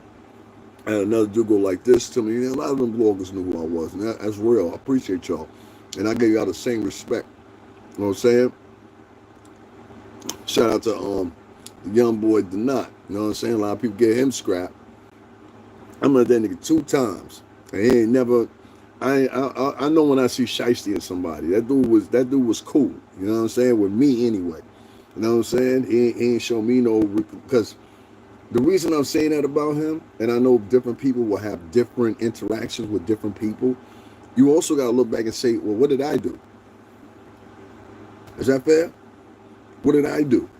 And some people don't look at things like that. They look at people as like, yo, I'm the victim every time. And I've had that same experience on here myself. I had people say terrible things about me that were untrue. I had somebody yesterday that came in here and try to present a narrative. And that's why I was talking about this app. Because this app allows people to go on. And let me show y'all what I'm talking about. Because a lot of y'all don't know what I'm talking about. This T app. It's dangerous. So I'm going to go here. Hold on one second. I want to show y'all this. Because I think it's very interesting that this app has nothing, it allows nothing but women. Like the men can't even, you as a guy, you wouldn't even know that you're on this app. That's the scary thing about it. So understand, as a man, women are writing a review of you, talking about what you are, whatever, and I just put in my perspective, I was like, if this was a dude doing this to women, he'd be the worst dude in the world. Like, yo, I don't like this chick, say I'm writing a review, right? I don't like this chick because she don't know how to make my eggs the way I like it. I don't like this chick because she got 3 kids by 3 different men. You know what I'm saying? Say we could write our own writing review of it. So I heard that some men are actually coming up with a counter app for these women that created this app. And I just think it's terrible that this is where we're at. You know what I mean? Like, we arguing with each other so much, we ain't even fucking. Excuse my French. You know what I'm saying? If you arguing or at battle with somebody, you ain't fucking, right? All right, cool. If you ain't fucking, you ain't making kids. So, if you ain't fucking, you ain't making kids. If you arguing, you ain't making kids. If you're displeased with each other, you're not making kids. If you're constantly at battle with each other's foot over domination, you're not making kids. What happens about 5, 10, 15, 20 years of that? And some of these women, they reach their mass peak delivery points for having children, and now what you got left is you got this simulated batch that's coming from Generation Alpha right behind you, that a lot of y'all ain't paying attention to. This is the most assimilated bunch of robots you've ever seen in your motherfucking life. Trust me when I tell you this. You already see it now with a lot of these black kids. They walk around like, oh my God, like, yeah. Like, I've never seen black kids in my entire life, or Latin kids, be ashamed to show who they are. I met so many Latin kids that try to pass themselves off for being white, and I'm like, you're not white. You're gonna find that out, and that's gonna get you in trouble. Don't play that role. But I'm white now, because what you're gonna do is you're gonna run across a true racist. They're not gonna see, oh, he's got straight hair like me. They don't care. You need an example? Go look what's happening at the border right now. You need an example? Look at all the protests they had out there in LA. And some of those Mexicans that were part of those protests, they had been in LA their whole entire damn life. At one point or another, goddamn LA was New Mexico. So my point is, you understand what I'm saying? And the same thing with Indian kids. I see a lot of Indian kids go through the same thing. They get 1 or 2 white friends and then they think they fit in. I never. You understand what I'm saying? Never, ever try to play that role with my Italian friends or my Greek friends, and they know that. That's why they respect me. They've even told me to my face, that's why we like you, because you're not a brown noser. And never will be. Kiss your ass for what? kiss your ass for what? To be my friend. I don't need you to kiss your ass for you to be my friend. Fuck you. I don't ever have to see you again. I've always been like that. I'll say hi and bye to a motherfucker in 10 seconds, especially if I don't give a fuck about you. So, you know what I'm saying? Now, I want to talk about this right here. This is the T app, and I wanted to show y'all what it looks like in its form, okay? So, let me turn this off for a second because I got to turn this off. Y'all won't be able clearly to see it. But this is things that are dividing. And like I said, I'm not even here to argue. Notice I ain't saying nothing bad about nobody or nothing like that. Sometimes I try to, show I care. But this is the T app. Okay? This is the app. And like I said, they claim that it's safety. But none of these men on here that they have on here are safety today. Our safety tools. The movement. The movement is more what they're concerned with because that gets views and money coming in or whatever. And you see they got a man on there. And this is all the stuff they'll say what's wrong with him or whatever on the side. So for this guy they got, he's flaky as fuck. Any red flags or not, it's because he's married. You know what I'm saying? Like, this is the things they wrote on the side of here. Now, you don't know if any of these things are true. This is just based off these women saying what they feel. All right?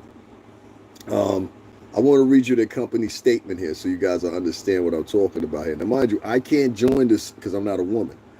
Navigating the modern dating scene can be daunting and scary. Hello, Dateline. But with T, you're never alone. Join a community of over 1,347,000 women dedicated to empowering each other and get access to a suite of dating safety tools made just for the FBI girlies.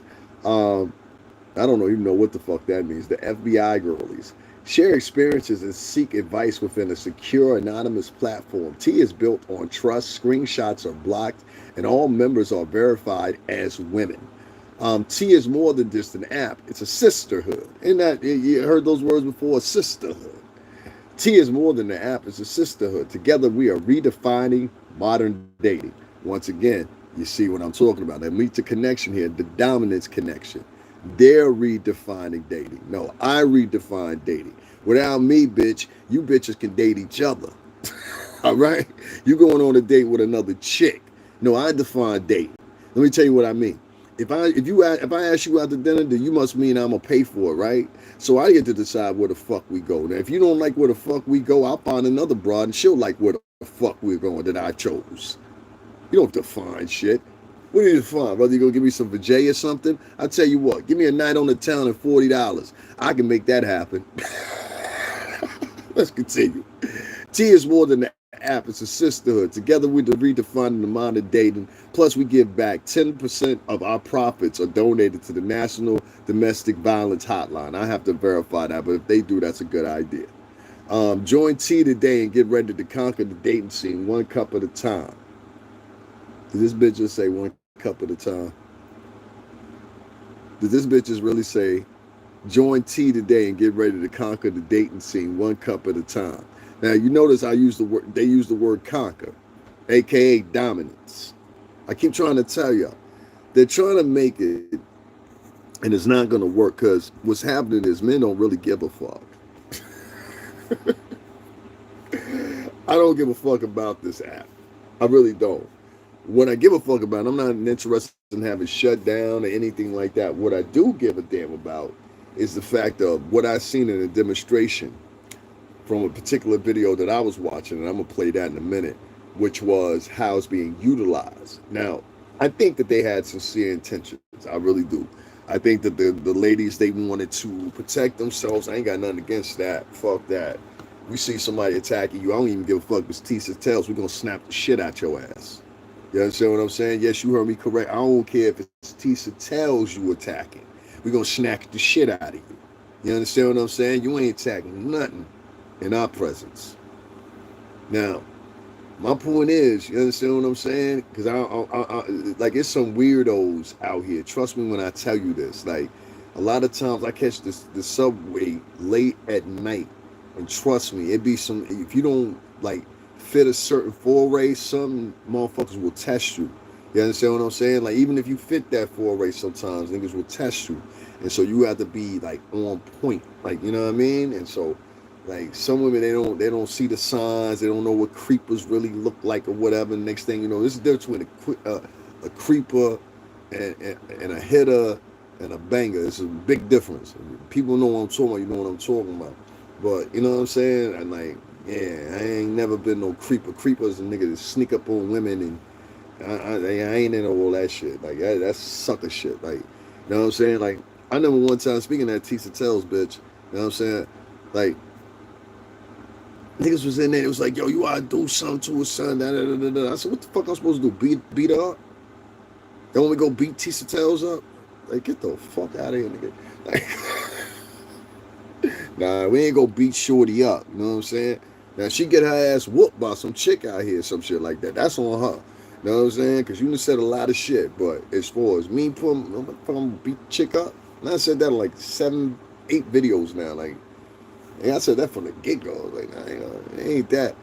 But they're trying to marginalize you, and the reason I'm using that, because they'll marginalize you and put you in a hole. And I'm not even saying that to defend nothing or whatever. Still fuck you, bitch. But, you know what I'm saying? Like, for real, that don't change. But, no, she did a lot. She did a lot. She did a lot. She knows she did a lot, too. She still continue to do a lot. You know what I'm saying? So, you know what I mean? But that much you can rest assured. Even if I saw you getting attacked, you know what I'm saying? Motherfucker, back the fuck up. You know what I'm saying? For real. I need this bitch alive. I need to cuss her out a couple more times. Facts. I had drinks spilled on me because I apparently was flirting with the bartender. But I am the problem. That's crazy. And that's where men are. Like, even the bar scene is crazy now, because like a lot of men, I went into a spot probably like 2, 3 weeks ago, and I remember, and I went into, as a matter of fact, I use the spot I went into for my birthday, because the spot I went to my birthday, only my homegirl Lynette, she know what I'm talking about. But I go to this little Thai place, you know what I'm saying? Her and I think the old gal, they the only two in here that know about my little spot. I got a Thai restaurant. I love Thai food. I know how to eat with chopsticks, all that. I like hibachi too. I like Kobe beef, and I can't afford Kobe right now. That shit like $50 or $60. But anyway, long story short, see, I don't be fronting. You know what I mean? Niggas be fronting. Yeah, man, we had bok choy and all that. Nah, I ain't have none of that, nigga. Hit the cash app. You know what I'm saying? For real. Shit. Anyway, what was I saying? What was it? Give me 1 second. Give me 1 second, because I want to make sure I say it exactly the way I want to say it. With that mission statement that them women had on that T app, it disturbed me. We're redefining dating. I want to get back to the antithesis of the conversation, the premise of the conversation. We're redefining dating. So you telling me I got to go by your rules to, in most cases, get a raggedy bitch that got some used vajay, ain't worth a damn, and probably possibly got 2 to 3 kids by 2 to 3 different men? Bitch, fuck you and the motherfucking train you ran in on. You out your motherfucking mind, ho. You out your mind. And it's all right for men. Listen, I think if y'all want to invent an app for single mothers and single fathers to date each other. Somebody invent that shit. Y'all motherfuckers need to date each other. All right? For real. If you a single dad out here, go find you a single woman with some single kids. You understand what I'm saying? For real. Get them bitches out the market, because they fucking up the game. You don't understand what I'm saying, huh? All right, let me explain to you. There are some premier ass, and yes, this includes black women too, and the Latin women. There are some premier ass women out here. All right? Premier ass women. All right? And the fucking problem is, they don't get no attention to them, because shorty little Hottentot out here motherfucking twerking and shit in the middle of the day at 2 o'clock in the afternoon or whatever, and that's all a nigga see, a big gyrating ass in front of him. He don't understand the problems as a young nigga, the problems that come along with that big gyrating ass. Number one, there's other niggas that's looking at that big gyrating ass. Pretty soon you're gonna find out, every time you walk up the block, or every time you go around your friends, they all staring at your girlfriend's big gyrating ass. You understand what I'm saying? That turns into envy. Now they want to hit. You know what I'm saying? They want to get that, what's the name? You know what I'm saying? Now your shorty is cheating on you because there's another nigga that came around, he got a couple more dollars than you. You're never gonna be able to keep up with women like that. But that nerdy chick, that chick that's normal, That's the motherfucker that love you. That chick that just graduated from your shit want no more than to complete her motherfucking life. And that don't mean for you fucked up niggas either to go start trying to date chicks like this or whatever. And I give permission to everybody fire 3 shots at them motherfuckers if you these girls' brothers. Fire 3 shots at them motherfuckers and tell them don't come back around this motherfucker. I don't give a fuck what you left here. Buy that shit again. Now, we're not going to promote fucked up niggas either, because there's some fucked up niggas out here, too. We're going to start talking about y'all a little bit more, too. Niggas be shacking up with bitches because you need somewhere to stay at. Niggas be shacking up with bitches for 20 years. 20 years, y'all been living in the same apartment 4F. And you ain't one time said, let me get this little couple dollars together. You got all the new sneakers, all the new outfits. You always going out. You know what I'm saying? Whatever. And I ain't talking about hard-working niggas that, you know what I'm saying, that grind and put money into the place. No, I ain't talking about y'all. I ain't talking about niggas that's on the lease. Even if you ain't on the lease, I ain't talking about niggas like that. I'm talking about bum-ass niggas. That's what they do. They sling D for a place to stay at. Chicks, y'all know who the fuck I'm talking about. And I done seen girls that went to college be victims of niggas like this. I stand up for not name one of y'all bum-ass niggas. For real. If you ain't got your own crib, by 25 years old, my nigga, you don't need to be out here fucking. You need to be out here filling out applications. Word up. And I ain't talking about no work applications. I ain't talking about no work applications.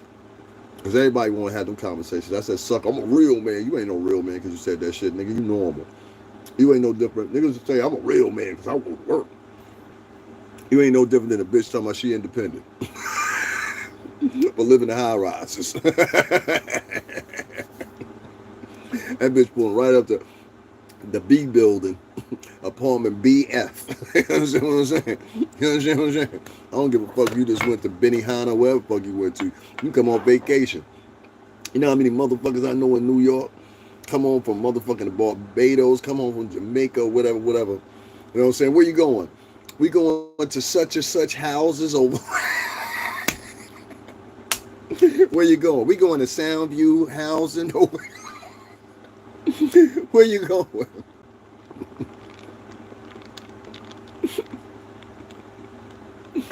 Take me 1037 God broke. No, I'm sorry. They pull right up into the project, son. Trust me.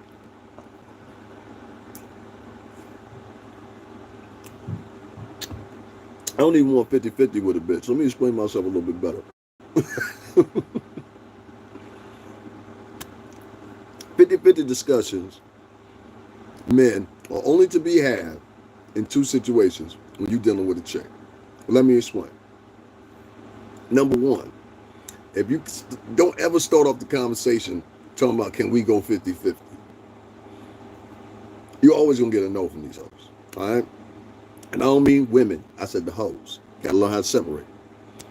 Now, with the hoes don't want to work. You understand what I'm saying? A hoe's whole fantasy is to be taken care of. See, a hoe been lazy her whole life. So the only thing she did was watch representations of, Real Housewives of such and such county, Basketball Wives of such and such city. You understand what I'm saying? The real Jezebels of Long Beach. They've been watching this shit all their life. You understand what I'm saying? And what they see is these girls being pampered. This is psychological. Now, a lot of people that's tuning out right now, they got a daughter or they are them bitches.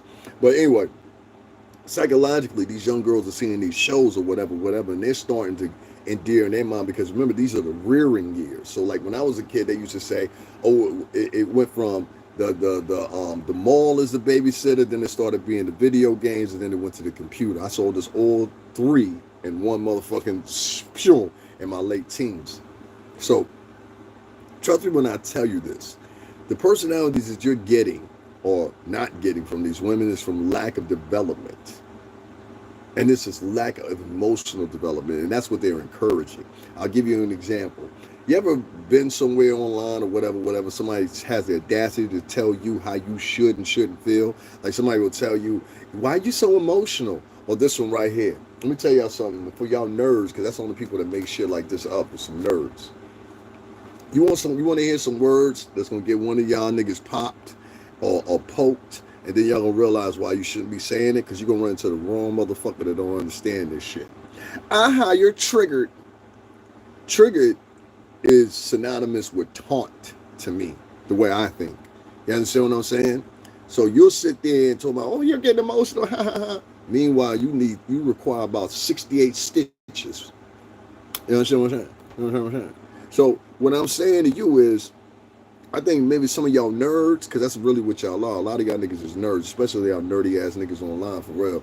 And I'm gonna be honest with you, for real. I respect the two New York niggas because they be in the tunes with it. You know who I'm talking about. I ain't gotta say y'all name. I see where y'all be at. You know what I'm saying? And niggas would not come through there talking that shit like that. You know what I'm saying? You work for nerds. You work for the nerds. Big hedgehog neighborhood. Sounds about right. You work for the nerds. I don't know what that means, man, but it is what it is. I'll say this though. These nerds that are online talking shit. I caught a nigga talking shit about Tupac, talking about Tupac was pussy. And Tupac ain't even know how to fire a gun. And I said, well, that ain't true. Because I done seen this clip about Tupac before he was in the firing range, and this nigga hit everything. This is an old white man talking this shit. Old white man. Yeah, nerds. You know what I'm saying? Because if Tupac would have been alive and we was back in 94, he would have been talking that shit. Or 95, Tupac would have beat the shit out this motherfucker. And so would everybody that was along with the death row entourage, because that's what they did. That same motherfucker would go in the middle of Tupac's beloved people, whether it was his family or people that loved him, and mutter them same words. No, you saying that the controlled environment in a fucking room with a sofa, and it's just you and another nerdy motherfucker. And these nerds getting involved all the way from Harvey. Harvey, just go for your nerdy ass too. You's a fucking nerd. And back to you, Harvey. The People's Court. That's what that nigga used to be on. Brooklyn ass nigga. Say something different. Harvey Levin. Back to you, Harvey. Nigga used to be a commentator on the People's Court. And what are your thoughts? Harvey from the street. Huh? What's that bitch's name? Macy, Nancy. Nancy, I know you watching me. Yeah, fucker. How you doing?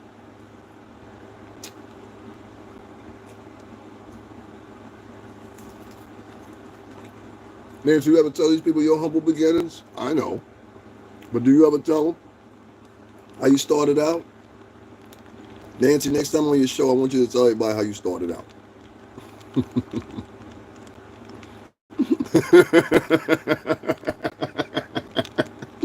Somebody here knows what I'm talking about.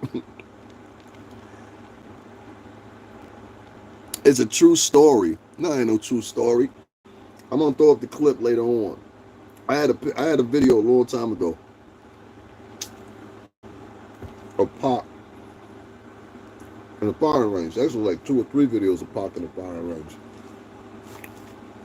That nigga hit every target. So for a nigga to sit there, and that's what I be trying to tell you, and that's why I'm talking about this app, that's why I'm talking about this shit, that's why I'm going to be talking about female violence in a minute. The reason I'm bringing all this stuff up is because a nigga can go online and say anything. You understand what I'm saying? Like anything. They came in my chat room yesterday and said anything. You ain't had no ties, greetings, no cash apps or off or nothing like that. And then the niggas be trying to come in and they want to, let me tell you something. If you a real nigga, let me tell you how real niggas work, right? I worked in the music industry, as many of y'all know, from 21 going on 22 all the way up until 38 years old, right? I'm still around the music industry. I still deal with a lot of people. I got a new project I'm working on, so on and so forth, right? I've been around some money-making motherfuckers since I was a kid. And the motherfuckers before that I was dealing with when we were selling drugs and shit, I saw tens of thousands, if not hundreds of thousands, come between their hands. You understand what I'm saying? So, who got fired? There's somebody else lying. I didn't get fired. If you really want to be honest about it, there wasn't no need for us anymore because we were now in a digital marketplace. Don't ever try to speak for me. We was in a digital marketplace, and once before where you could put body, you would need bodies to uplift and move everybody around. You no longer needed that no more. You understand what I'm saying? Now the digital invite was enough.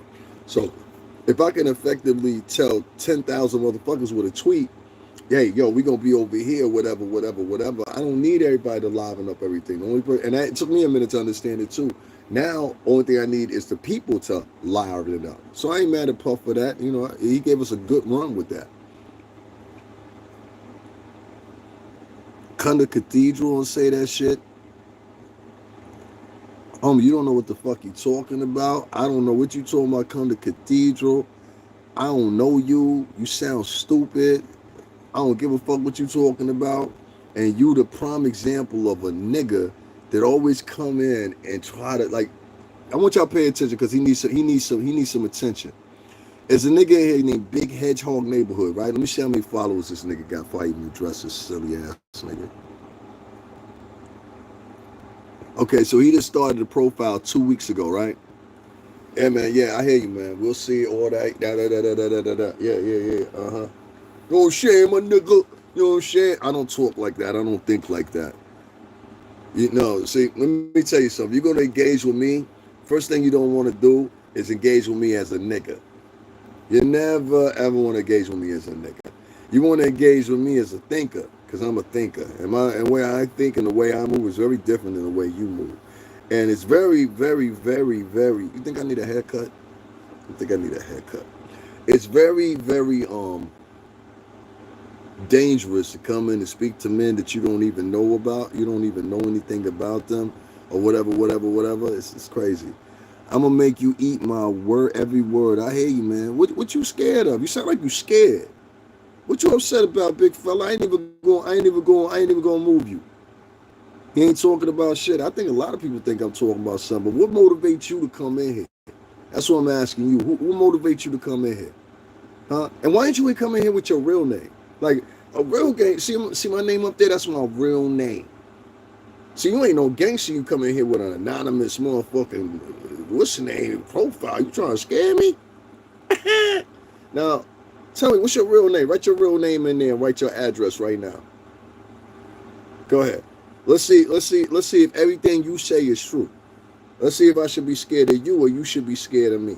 Write your real name in there, write your address, and write your mother address. 3 things. Go ahead. I ain't even gonna block you. Write your address, write your mother address, and write your kid address if you got some. Go ahead. We're gonna give him 5 minutes to get himself together. We're gonna give him 5 seconds to get himself together. You know me? So what's your real name if you know me? What's your real name? He says he knows me. What's your real name? Oh, so that's what they doing now. Oh, that's what they doing now. So let me tell y'all, right? So yesterday, this is a planned thing. Now, who I think this is 1 or 2 people. I either think this is some Atisa Tales people, or I either think this is that chick, the BJ Chicks people. So what they keep doing is, yesterday they came in here, yo, dog, you threatening me one more motherfucking time? I swear my hand before God, you gonna wish you didn't. Leave it alone. Leave it alone. See, yesterday the same people came in because I don't know you. I don't know you, you don't know me, and you're pretending right now. And you're in here on a fake profile. But anyway, like I was telling you, and trust me, I'm not worried. Yesterday, somebody, I think I was probably like an hour and a half in. If you was here with me yesterday, you would see what I'm talking about. All right, nigga, yeah. All that shit. Yeah, that's what's up. So anyway, yesterday I was in here, whatever. And there was a nigga came in here. And the same shit that motherfucker wrote right there. Some motherfucker said some shit about some shit on some subway or something. And I said, oh, word? I said, well, produce the paperwork you talking about then. So, you know, I'm pretty sure my chat room want to see it. You know what I'm saying? Being, you know, who I am and all that. He said New York City subway. So I said, produce. Motherfucker became numb, didn't say anything. This is 1 or 2 people. And if I just had to make a guess, this ain't Tisa Tell style. Hey, Quisha. That ain't Tisa Tell style. Tisa Tell, she'll talk shit. She may say a couple things, but I know who that could be. And that's that other bitch I was talking about. You know, the bitch who want to show up the last 3 days of the trial, then act like she been there the whole fucking time for a crowd to gain donations because she need $50,000 to pay for lawyers and shit. And she done got into some pride shit about talking about people and shit under her own admittance. That young lady from the trailer park under her own admittance. Bitch, let me tell you something real quick. Don't play with me. I don't give a fuck how smart you think you are, how quick you think you are. That manipulating shit you try with those two black women down there, whatever, won't work with me. And you're gonna find yourself in a world of trouble. Now you go run and tell whoever the fuck you want to go tell. I got two of them that have come in here so far, and I'm gonna send this one to you too. Don't come in here and think I'm the nigga that you can harass. Don't come in here thinking I'm a pushover and a softy. Because if you just did your due diligence and looked up real quick, you would understand that ain't the case. And especially when you got somebody that's up in here in the chat room talking about, I know you. You don't know me. I would never hang with a nigga that say he gonna do something to me. That's funny. Do you understand who you talking to? Do you understand who you talking to? Answer me that. Do you understand who you talking to? Who you referring to? Big Ben. Like, people are not even saying their real name, so it's like, it's confusing for me. You know what I'm saying? Like, say your real name. See, I can't work with niggas just like that, dog. You can't say your real name. That means you're scared or something. If you're scared to say you're scared. But don't sit up here and be like, I'm the boogeyman. Like, that's some punk sucker shit, man. We can't do that in the jailhouse. So I do it online. What's your real name? I asked this nigga 5 times, what's his real name? He wrote in the chat, what? You know what I'm saying? What's your real name? You not gonna say? All right, please, God. All right. I'm gonna give you one more chance. What's your real name? Your name is Milk. Okay, peace, God. Nigga wouldn't even say his real name. So you see what I'm talking about? These bitch ass niggas. You understand what I'm saying? But there was this one particular white woman that I talked about, right? And she tried to frame 2 black women. I don't know this woman named Queen Sheba. I don't even remember seeing the chick, to be quite honest with you.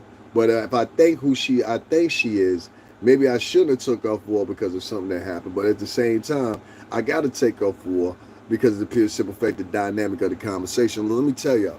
There was a system that was put about that I had never seen before in my life, where you had this little company, and I did a piece on it. I'm gonna share it again so y'all see it. But there was this little company that basically was set up probably like, I don't know, 5 years ago. I think they did it when it was all that I was going to say diesel. What was that shit called? I forgot what that clothing label was called. They ain't that popular no more. But it was a clothing label that was making millions of dollars on the resale side of the game. But anyway, long story short, them stores, they used to always have these long lines of things, right? So basically, what they were doing was they would have people camp out and spend the night down there or whatever, right? And they would hold their spot for you. So they implemented the same system from this company that's in Queens. They implemented the same thing down there at the courthouse. So they had motherfuckers sleeping in tents. Every time some nights it was raining, all kinds of niggas just sleeping in these little makeshift tents. And they staying up all night basically. And what they doing is, you know what I'm saying? They holding the spot for people to show up here in the morning. So Shorty, and she got to be beknownst to this. Right, that's what they do. They do it for $20 an hour, yes. Down at the courthouse, it was like after nighttime, there's probably like 10 or 15 tents that were down there. And niggas were sleeping in the motherfucker, and they were holding spots because there's only a certain amount of people that's allowed in the courtroom. So they would hold a spot for those person, and when the person showed up, or whatever the case may be, on the designated time they were supposed to show up, they would already be in line, and they would just take their place. All right, job done for the day. We'll see you in a couple hours. See what I'm saying? So that's how it went. Anyway, this chick, she showed up the last 3 days of the motherfucking trial. The last 3 days. Keep that in mind. The last 3 days. Last 3 days she showed up. Mind you, motherfuckers have been there for a month. You understand what I'm saying? Now, this woman, Queen Sheba, and I forgot what her friend's name is. I might be mispronouncing her name or whatever. They had some riffle with this chick who thought because she showed up and paid somebody, her husband or her boyfriend or whatever, which I thought was weird because she was dressed as an Indian woman. And I thought something was weird about it. But first I thought she was doing some old Southern Belle, Louisiana shit. But no, she was dressed like a Indian woman, and they call it a certain type of dress. I forgot what it's called, but it's like when you cover your whole head. So she must be married to this dude or getting ready. Yeah, he's an Indian dude, or he's got to be Indian. To me, he either was Indian or Punjabi, one of the two, Indian or Punjabi, one of the two. So he paid somebody in that line $400, which is totally not supposed to be what's going down. But you understand what I'm saying? He didn't even understand when he admitted to that. I'm like, yo, son, you just implemented yourself into a crime, nigga. You ain't supposed to be doing shit like that. You know what I'm saying? But they wasn't thinking. They was wild out. I told you they was going down there act like it was the club. You know what I'm saying? Yo, how much you get in tonight? Look, man, if you give me 1,000, I might can slide you in here, son. You know what I'm saying? Matter of fact, give me a little 400. Give me a little 400. I'm gonna see what I can do for you. Give me 400. I'm gonna see what I'm gonna do for you. Give me 400. All right. Somebody took the 400 from Duke. He couldn't get into him and his broad. They couldn't get into the courtroom. So they started arguing with motherfuckers, right? So they started arguing with these two black women or whatever, which I found kind of funny because they weren't arguing with nobody white. You understand what I'm saying? Like if you ask them on their 3 days that they had been down, and actually 2 days they had been down there because they took off on the third day. On the 2 days they were down there, out of the 3 days they were in New York City. You understand what I'm saying? They had made their vast assessment of everybody in New York. Went back on their podcast, and this chick, she starts regurgitating, oh, all those people were demons and they were terrible. She has a picture of the two black women. She turned around and made the two black women into demons using some type of editing software. I'm like, this bitch is crazy. So then her boyfriend, whoever he is or whatever, Alpu, I like to call the nigga Alpu. You know what I'm saying? Alpu from 7-Eleven, he do a podcast with her, I guess trying to validate what she's saying. And of course, you can look at this nigga, tell he a sucker. You understand what I'm saying? Like, everything to me say that nigga gave her like $30,000 real quick. I just need you to stay with me for 2 years. 2 years and everything will be fine. What are you here talking about? I'm talking about some shit you don't know nothing about. So get the fuck out of my chat room, you bitch ass motherfucker. Nobody know you in here, motherfucker. Don't nobody know you in here. Always coming in here trying to be seen. Don't nobody know you. Anyway, long story short, our poo went on this little tirade because I guess he was trying to defend his chick or whatever, right? And so the nigga went on this little tirade or whatever, and it was a setup that they had for me because evidently there was 3 black people involved, and in the setup they had an American flag. It looked very like set pieced. Like they had in the room with this dude, he has a turban on his head. I'm not trying to joke him, but I mean, maybe it's his religion, maybe it's his culture. He had a turban on his head, and he looks very ethnic. Like he's not like, it's not like he's like somebody that looks like a little ethnic, but could be something else. Like he looks very ethnic, so there's no mistaking what his nationality is. And so up beside him, they had an American flag, and around the American flag, guess what was around it? It was 3 gorilla statues. And in my opinion, this is my opinion, those represented the 3 motherfuckers that she got in an argument with. Then he had a t-shirt on, and I think that shit said, don't believe them, or something like that. I think that's what the t-shirt said, don't believe them. And I'm like, what kind of mindfuck shit is this shit right here they got going on? Like, for real, son? Like, what kind of mindfuck shit is this? Like, it kind of like blew my mind, you know what I'm saying? So, what I learned was, this bitch and her cronies, they go across channels and shit like that. And they fuck with people. So what I mean by her cronies, meaning like her followers. They'll go to people's channels, fuck with them, say shit. I done had Tisa Tales fans come over to my page too. They'll say some shit, but they all pretty much, all them bitches talk the same. Leave Tisa alone. Leave Tisa's the greatest. Grown high school assholes. But you know what I'm saying? Like them bitches, they say what they gonna say and they be the fuck out. They ain't arguing with niggas or whatever. That's much I can give that bitch. You know what I'm saying? But the other motherfucker, oh, this bitch, her fans are off the hook. See, most of her fans and most of the people that follow her, I've learned, are white Americans. She has a thing, I don't know where this thing comes from, where she particularly doesn't do anything but attack black men. Like, for example, on the last day that she could report on the Diddy trial, she started talking about, oh yeah, well we're gonna go and we're gonna see, we're gonna look at what's going on with Fat Joe. We're gonna look and see what's going on with this black artist and that black artist. And I was like, well, bitch, why are you so concentrated on black artists for? But what she did at the courthouse was she started a temperament up there and arguing with people. And I just want to make y'all understand what I'm talking about. Whether she got $400 taken from her or not, bitch, that's on you. You stupid. You understand what I'm saying? Welcome to New York. That's like playing 3-card Molly with a nigga. Niggas from New York know not to do that, but a bitch from out of town don't. You understand what I'm saying? Who from the town know what I'm talking about? You know not to stop and play 3-card Molly with a nigga. Why? Even if I bet $1, nigga, I'm not seeing that dollar back. It's not set up for me to live. You understand what I'm saying? The ball got a little hole at the top. The nigga got a magnet at the top. Every time he motherfucking shuffle the ball, the motherfucking magnet is up under his hand, up under the cup. So when you see him motherfucking, it don't matter what cup you pick, nigga, the ball's not under none of them. And until he go like this, that's the ball loosening from the magnet. Oldest trick in the game. You know what I'm saying? Who up from uptown know what I'm talking about? Huh? Go over there and motherfucking play that motherfucking 3-card Molly and all that shit if you want to, boy. You gonna lose all your money. I saw a nigga, I don't know where he was from. He was from somewhere out of town. That nigga was playing all 3-card Molly on, I think he was on fucking No Strat or some shit like that. I believe it might have been No Strat. They got that nigga for like $500. Then the nigga was like, yo, can I win some of my money back? He was like, yo, I mean, I can let you, but you know what I'm saying? I don't want to. Because they know that they got him. So they was like, it's time to be out now. You know what I mean? That's what time it is right there. Brooklyn, y'all know what the fuck I'm talking about. Don't play no games with me. Y'all know exactly what I'm talking about. So she played the gamble with the game, and that's what it was. You know what I'm saying? I'm not gonna say this woman's name, but the reason I'm bringing her up is I noticed that her fans and her peoples keep running over to my channel. You know what I'm saying? A lot of these niggas are scared of me, son. Trust me when I tell you. You know what I mean? A lot of these niggas are scared of me. I don't fuck with niggas. I don't bother niggas. You know what I mean? But they scared of me. They won't admit they scared of me, but they scared of me. With good reason to be scared of me. I don't come from no pussies. I was raised by some real motherfuckers, and I don't go out starting shit with people. But trust me when I tell you, if you know the guys I come from, you would know very quickly. I mean, look at the nigga on the screen. I come from them too.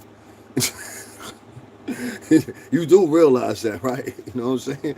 So, you know, niggas be on here and they be talking about like all that other extra shit. I'm not saying I'm acting like it can't happen. I'm just like, yo, you doing this for bitches? You doing like a lot of these niggas be on here capping for bitches. It's the biggest problem with Black America dudes. They always capping for bitches. Niggas won't cap for the culture. They clap for bitches though. That shit be having me dizzy. Anyway, long story short, right? I always said long story short. So if I keep saying long story short, I ain't wrapping up shit. That's just why I talk. A lot of people in here, some people will come in here because they got one-dimensional minds. And so what they'll do is they'll focus on looking for tea gossip instead of looking for information. I run something to y'all that I think y'all should really, really consider.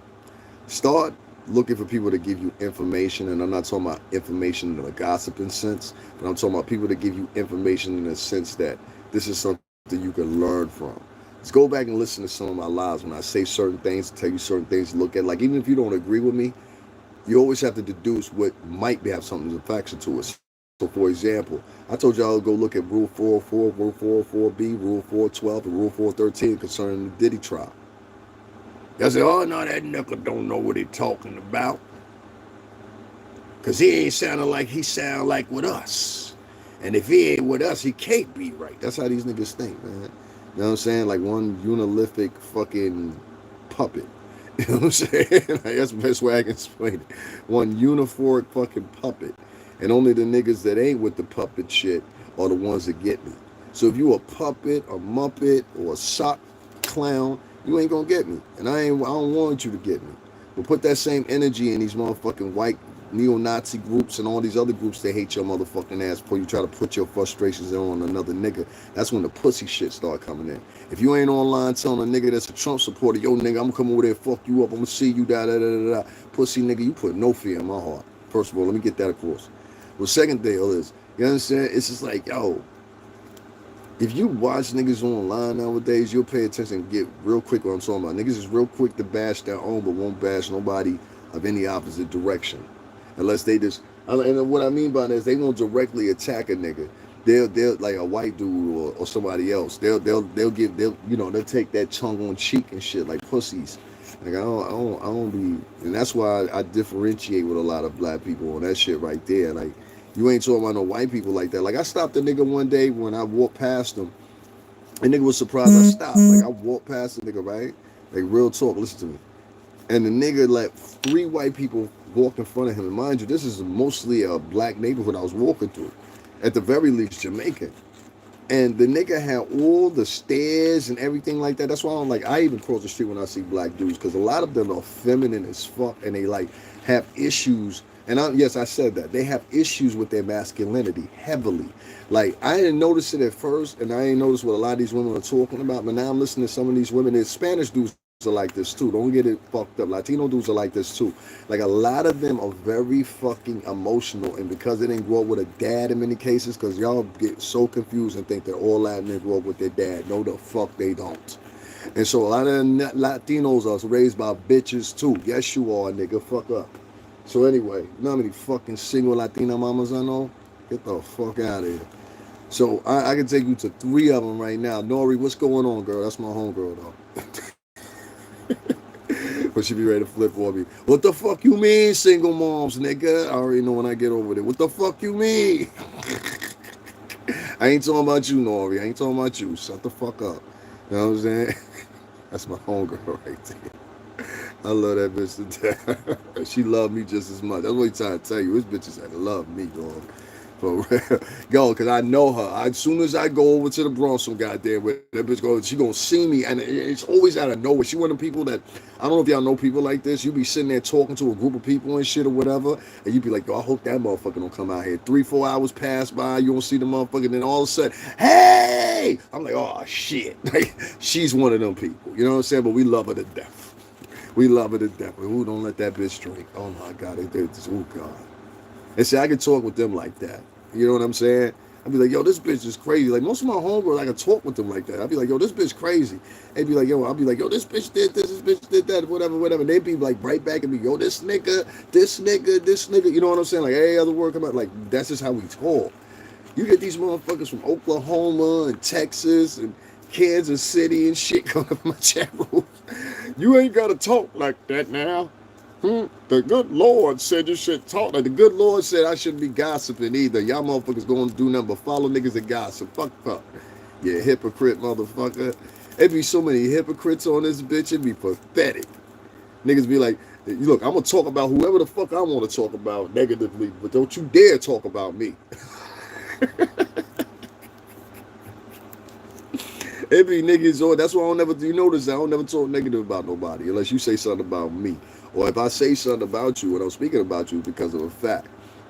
It don't mean there's any guys. Guys, can y'all make sure y'all double tap the screen and hit the like button? We at the 2-hour point, so I like to do this all the time. Guys, make sure y'all hit the Cash App, $STRINGERBELL80. I know y'all heard on, what's the name? He's trying to get his bike back. I'm trying to get my phone back. I got to pay a deductible on my phone of almost $320 to get my S24 back because I lost it because the insurance from Assurian, who's provided by Verizon. So if you're a Verizon user, make sure you look into these plans for Assurian, because these niggas, they want you to pay a deductible now if you lose your phone. Meaning if your phone, the more your phone is worth, they want you to pay, I think it's a fourth of what the phone is worth, the way I've been able to break it down. So if y'all don't have Cash App, you can go to a link that I'm about to share. I'm about to share this a couple more times to get some of my people, because I don't see some of my people I mess with in here that are usually, support me and shit like that or whatever. Because, listen, I'm trying to leave Verizon too. I'm trying to maybe go over to T-Mobile. It's a couple of things, but I've been looking at contractually I don't like. Like, we have 3-year contract. Well, 19, what is it? 36, 32 month, 36 month type of leases over there. Who has a 3-year lease on a freaking, I mean, not even lease, plan for 3 years? I didn't even know this. So that's why I'm like, yo, I've been with them 4.5 years. He was like, yeah, it's going to be another 1.5 years before you get out the contract. So I guess T-Mobile buys you out the contracts and stuff like that. So I might do that, because my phone bill with 2 devices, and that's a tablet that has internet already provided, and the phone that I lost now. I'm using my old phone right now, so if y'all wondering how I'm streaming, You know what I'm saying? Yeah, man, for real talk. I mean, you can go look this information up for yourself. I'm using my old phone right now. That's why it's not like high definition like it usually is or whatever. My other phone does 4K and 8K at 30 frames. You understand? So I gotta pay $320 to get that phone back. Plus, I gotta pay my, so that's already set back right there. Already like $537. So I'm thinking ahead. So I gotta make sure I can pay that off, pay off, and then I gotta pay off another one. So it's really like 600 or something. So you know what I'm saying? Like I'd say, yo, throw in $20, $30 or whatever, whatever. If y'all don't have Cash App, it's also 3 links. I'm gonna share it right now in my community section for Venmo and PayPal as well. So I'm gonna do that right now. Whatever, y'all support the channel though, man. You know what I mean? Y'all look. Okay, I just shared those links in the community section, guys. Make sure y'all double tap the screen. Been thinking you talking about them. Yeah, it's something like that. I told your name when I'm talking about niggas. You know what I'm saying? That's a fact. Yeah, that's one thing I don't skirmish off of. If I feel like saying your name, then I'll say your name or whatever, whatever. I turn from 70-something people to 30-something people just because I'm sharing this. Back. They'll be back. Or some other people come back to replace them. That's why we're sharing this. I gotta get my, I wouldn't believe it, but I literally only have like, out of 30, almost 30,000 people, right? This is why I don't think too much of like subscribers and stuff like that, like I used to. Out of 30,000 people, I literally have like 6 people that donate to me. Some of these people will come here, and I don't get mad at people writing in the chat room, but I just like to emphasize it. They have been coming here for a year and a half, having donated $10. But I will see some of these same faces and same names, right? They'll be over in other people's chat rooms and shit. Like, it'd be crazy. Donating. I had one motherfucker, he was like, yo, I really ain't. That's why I never believed this sentence right here. You know, I would, man, but my money messed up right now. And later on that night, I swear to God, I even called the nigga out in the chat room. I was like, yo, what's up, bro? I thought you said times was rough. And I put laughing emojis behind it or whatever. He had donated $100 to this chick. So I was like, oh, shit, I thought you said times were rough. So, unfortunately, because so many men of color have been raised by women, and I don't care how people feel about it, they have a how you call it, out of worshiping type of trait to them that only goes definitively for women first and only. So that's just what it is. So you know what I'm saying? He ain't gonna help out none of his brothers. Like if I was full-blooded Italian, I could just go to one of the Italian brothers and be like, yo, listen, man, I need 10 grand. You know what I'm saying? I got 2 or 3 friends I could do that now. But it's people in the music industry that know me as, you know, I look at it like this. No matter what, and I'm always treat people like this. I've taken people off the street and brought them to Daddy's House Recording Studios, Puff Studio, off the street during my recording sessions. Ain't nobody gonna argue this. And I did this because I remember when I was coming up, and before I had that opportunity, I used to say to myself, yo, if I get on this, how I'm gonna do it? I'm gonna do it just like this, and I'm gonna help people. And I did that. And what I started to see was it wasn't a lot of people that want to reciprocate. You know what I'm saying? In fact, it wasn't even in fashion for them to reciprocate because that's not how they've been taught. You understand? And so, without insulting anybody, that's not how they've been taught. That's not how they learn things. And so, when you deal with people that don't learn things like that, when you deal with people that don't understand that camaraderie, you get a problem, especially with the men. The men become very women dependent, and they just want to really adhere nothing to women because they think the prize is going to come out of it, and which is why a lot of the women, they don't even realize they're the same one at fault. A lot of the reason why these men lust and they do y'all dirty girls is because that's how their mama taught them. But a lot of these mamas, they won't admit it. A lot of these mamas have taught their sons how to be terrible men. Believe me when I tell you this. So if you're looking for a place to blame, look no further than mama. Because a lot of times that bitch is the temperament of it. But these boys, they prefer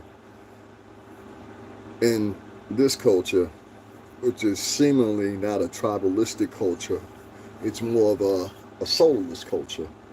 And there's mammals that are like that too, if you didn't know that. There's mammals that live in groups, and then there's mammals that are solidarity animals, meaning they live by themselves. So I'm thinking that a lot of these folks have just evolved into being solitary creatures. And if that's the case, I mean, I can do by myself, right? You know what I mean? If the whole group is solidarily, they are just into themselves, from the women to the dudes, and there's no talk of group, unless it's beneficiary for you. You understand what I'm saying? It always has to be beneficiary.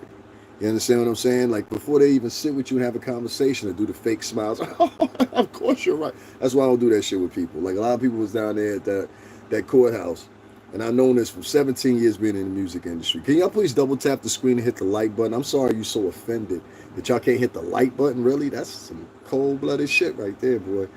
That's why I said I got a lot of people that follow me because they don't like me. It's a weird situation on here. They won't donate because they don't like me.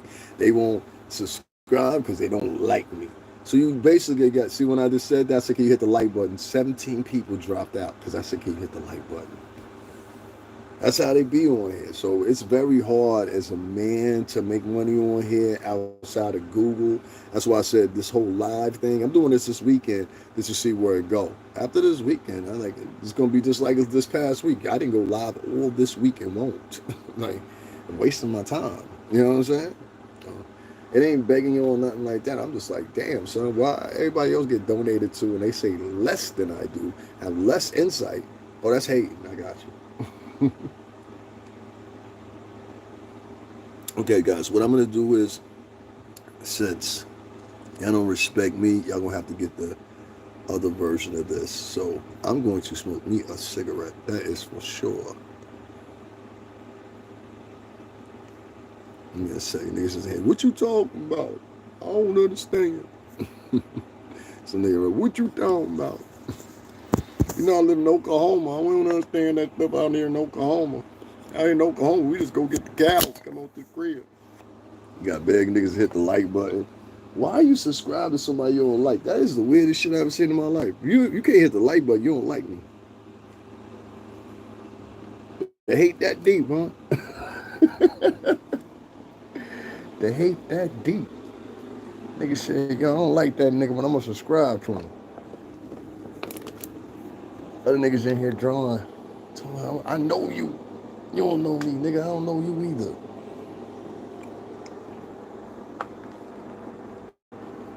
That's why I be blocking niggas in here. I don't fuck with you, nigga. I don't come from guys like that. Guys I come from, they don't play games like that. I don't understand that shit. Cause guys I know would have got you. I know you, I'm gonna get you. I'm like, nigga, I ain't got beef with nobody I know. I don't have beef with nobody I know. I don't argue with niggas I know. And if I had a problem with you and I know you, we would have been situated it. It's just the random shit that we have. And I'll be like, yo, y'all niggas is crazy. What am I looking for? They got my keys. I'm like, where the fuck are my keys? All right. You want to see what I'm cooking? I got to chop up some onion in a minute. I put the onion in last. I got some potatoes here, you know what I'm saying? No potatoes or whatever, but I don't know if y'all can see that. I get the mini potatoes. But hold on, let me turn this off for a second. I'll let y'all see. And let me turn this around here. Oh yeah, that smells so good. Hold on 1 second. Y'all be knowing your mans can cook. Hold on, so let me turn this around. Oh, I gotta turn this off. Hold on 1 second. Where the fuck is it at? Oh yeah. Let me turn this off so y'all can see. My joints is coming out though. If y'all wondering what that is on top, those are lemongrass stalks. And what they do is they tenderize it a little bit more, and it gives us this real good, it's like a gamey flavor. I guess that's a word you use, game. But it does that. And another miraculous thing it does is I don't cut off the fat of my lamb or my what's the name? This is lamb. I don't cut off the fat of it. I let it cook on. But what the lemongrass does is the enzyme, not the enzyme, the stalk, it kind of like melts the fat off. It's like, it's weird. Like when I pick it up, the fat will be falling off of it automatically. And plus it gives a good flavor. Also, I got, I hate this camera on this phone. That's why I said this is an old phone. But also you guys can't see it, but I also have oregano in there, and I also have pesto sauce. I think that's how you pronounce it, pesto. So I make this like, you know, I'm just short my food sometimes though. So we got that slow cooking right now. Let that do. Hold on a second. Let me turn. Y'all excuse that right there. I ended up drawing the shit out. I don't be giving a fuck. I drew the shit out and fucking blood. Because I get the shit fresh. Like, I think it like, nah, I get the shit fresh. So that's blood that y'all seeing right there. I got most of it up, but it happens. Hold on one second here. What one did I have here? This should be hard to figure out. All right, here we go. Let me throw this back up. All right, that's good. All right, y'all gonna go outside with me for a minute because I need a cigarette. For real. Oh yeah, I'm shutting that light off. Cause you know these niggas don't help you on YouTube. Shit. They only help women. Great sister y'all got up there. They be talking about, yeah, we are. That ain't no culture. You only support women, don't support men, and you a man. That ain't no culture. That's niggas you need to stay away from. You get sick, them niggas ain't got you.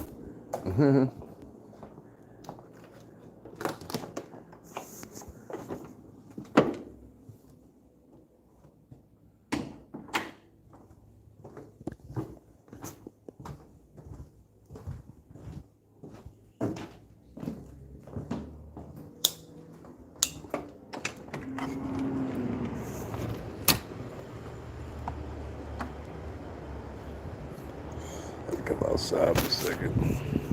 Need a cigarette. Hold on one second. Where the hell is this thing at?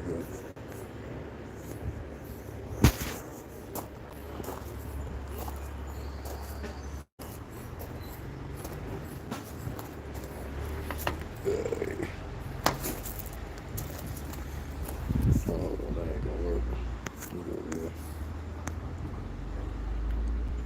Hold on one second.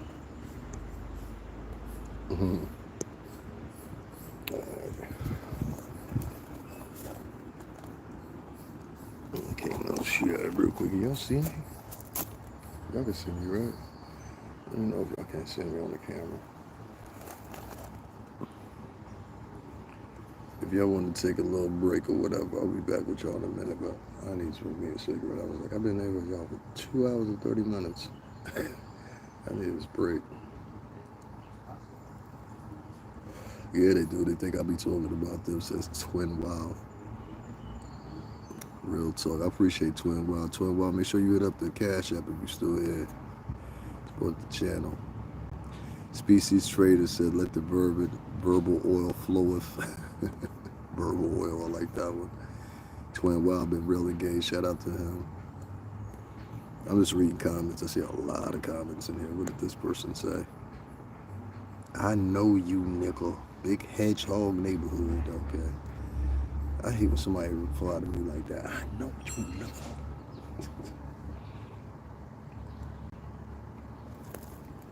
What if that was a woman? That might have been a woman. Yeah, I don't know where they getting this thing from right here, but yo, stop putting my name out there like that. Whoever put my name out there like that again, I'm gonna find out who you are. We're gonna sue you.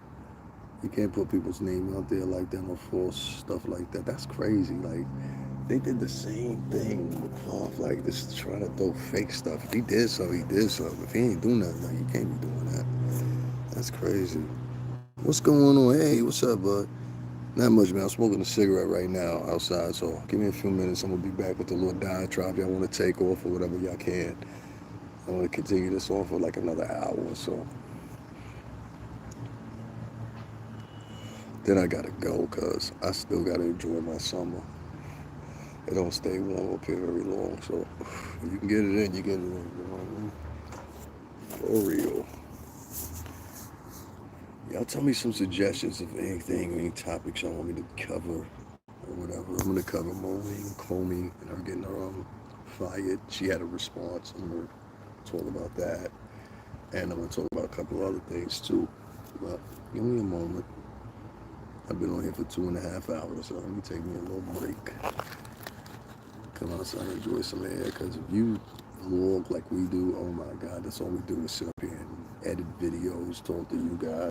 It gets boring. It really does.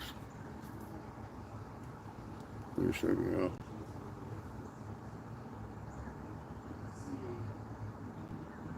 Oh shit, I didn't even do that. Hold on. It don't matter, shit. I ain't doing no smoking a cigarette. Y'all need to see me smoke a cigarette.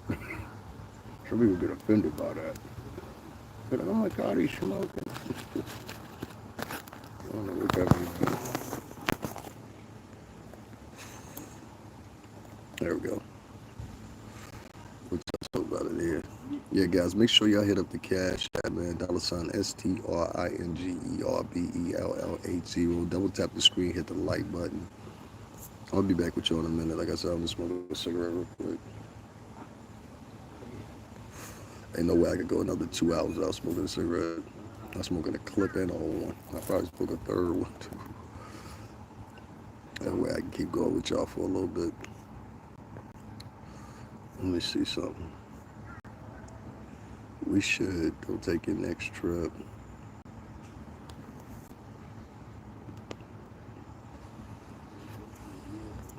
Y'all won't believe this. The guy that came in here earlier, he wrote me a comment too. It just came up on YouTube Studio. That's crazy. How you got 2 accounts, bro? People are wild. Could you imagine creating accounts to troll people?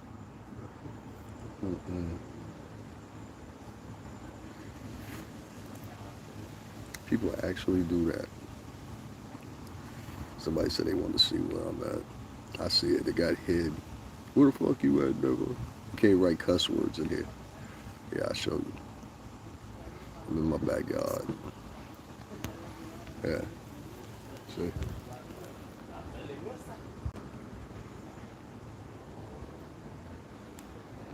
In my backyard.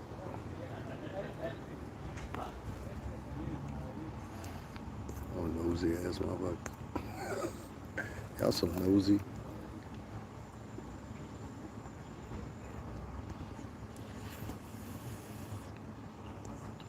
Yeah, I know who Gavin is. Gavin 123. He ain't been here in a minute.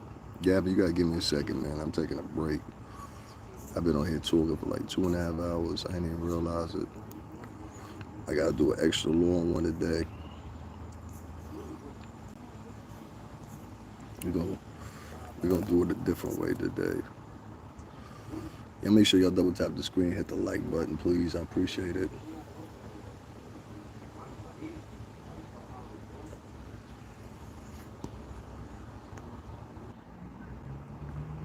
I think I might in the future. I think I might start. Yeah, see, then I gotta get Streamlab. That's the name of it, right? That means I gotta get that again. That thing sucks. Streamlab. Oh my God, it's a good app, but not for me. Double tap that screen, hit the like button, guys. Appreciate it.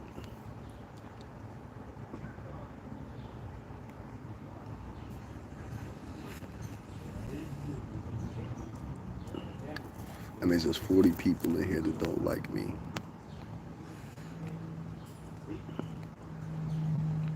I always rationalize that. If you want to hit the like button after I said it 4 times and there's more than 40 of you in here, yeah, that's a problem. That's all right. We'll go through YouTube Studio, remove some more people. You got a lot of strangers that show up the way they do the algorithm now. So you'll have people you don't know in here, and that's what they do. They just hate on people.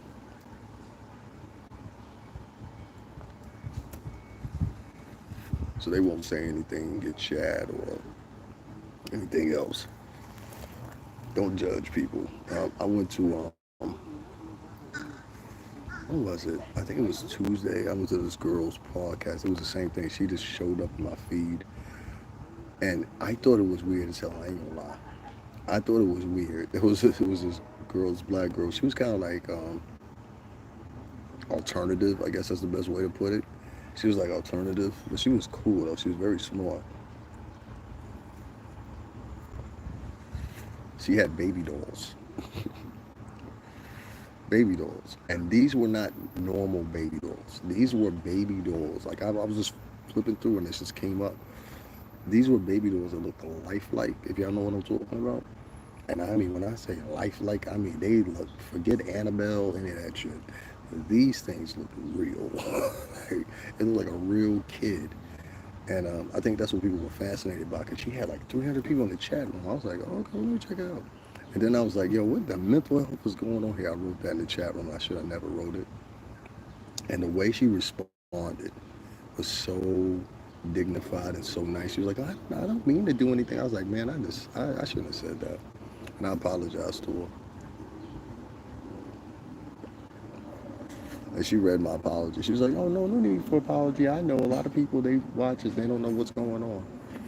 And I was in the back of my mind like, well, yeah, kind of shit. I ain't never seen no baby dolls that look real. Like, these motherfuckers look real. I even subscribed to a channel just to show her love, left her a light, told her to get a cash app so she can make some money. Because the dolls she had, I guess they cost like $450, $500. Like, they were that lifelike. It was impressive. I was like, okay, I'd like to see, at least she ain't on there talking about gossip or who's losing their money or, you know what I mean, some shit like that.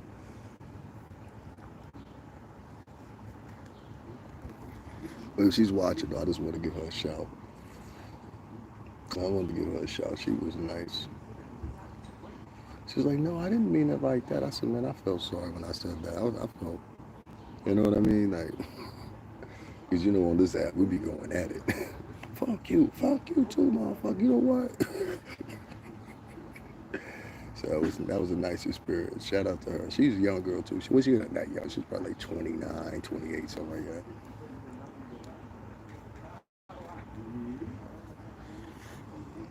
She wasn't young. Shout out to her. There's a lot of people on here that do like alternative stuff that I've never seen before. I ran into this other kid. He builds bikes with wood. Have y'all seen that kid? He builds bikes, like motorized bikes with wood. It was the most impressive thing I've ever seen in my life. I was like, wow, that's crazy. I try to get past it. This, like, a lot of people just be paying attention to people that's gossiping, that got the tea. I try to pay attention to people other than that are people of color. There's so much more to offer than that bullshit. That stuff's terrible as a while. Let's celebrate so-and-so's demise or some shit, like, it's crazy, bro. Y'all write in the chat room, man, tell me what's going on. I'm gonna smoke me one more cigarette before I go back in, and we're gonna get back to talking.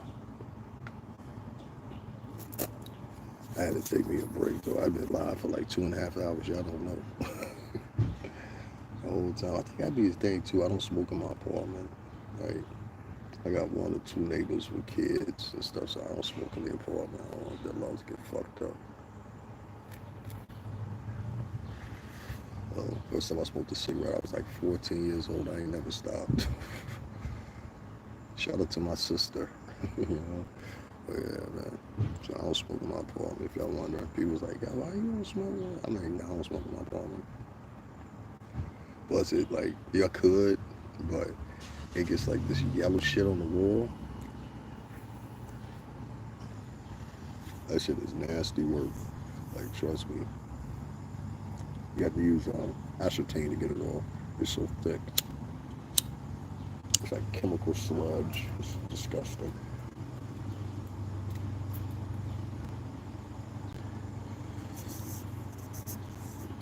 What's going on, y'all? Double tap the screen, hit that like button if y'all would. I appreciate it. I'm just smoking me a cigarette. And then we about to take it back in and get into this whole, what's the name? This whole second segment of the show. I'll be talking about what Maureen Coleman had to say. Excuse me. And I want to talk about some other things too, or whatever pertaining to Diddy and all that stuff or whatever. There's a lot of people that's still talking about this stuff 2 weeks after the trial was ended. Kind of boring at this point. They don't have anything incisive to put it that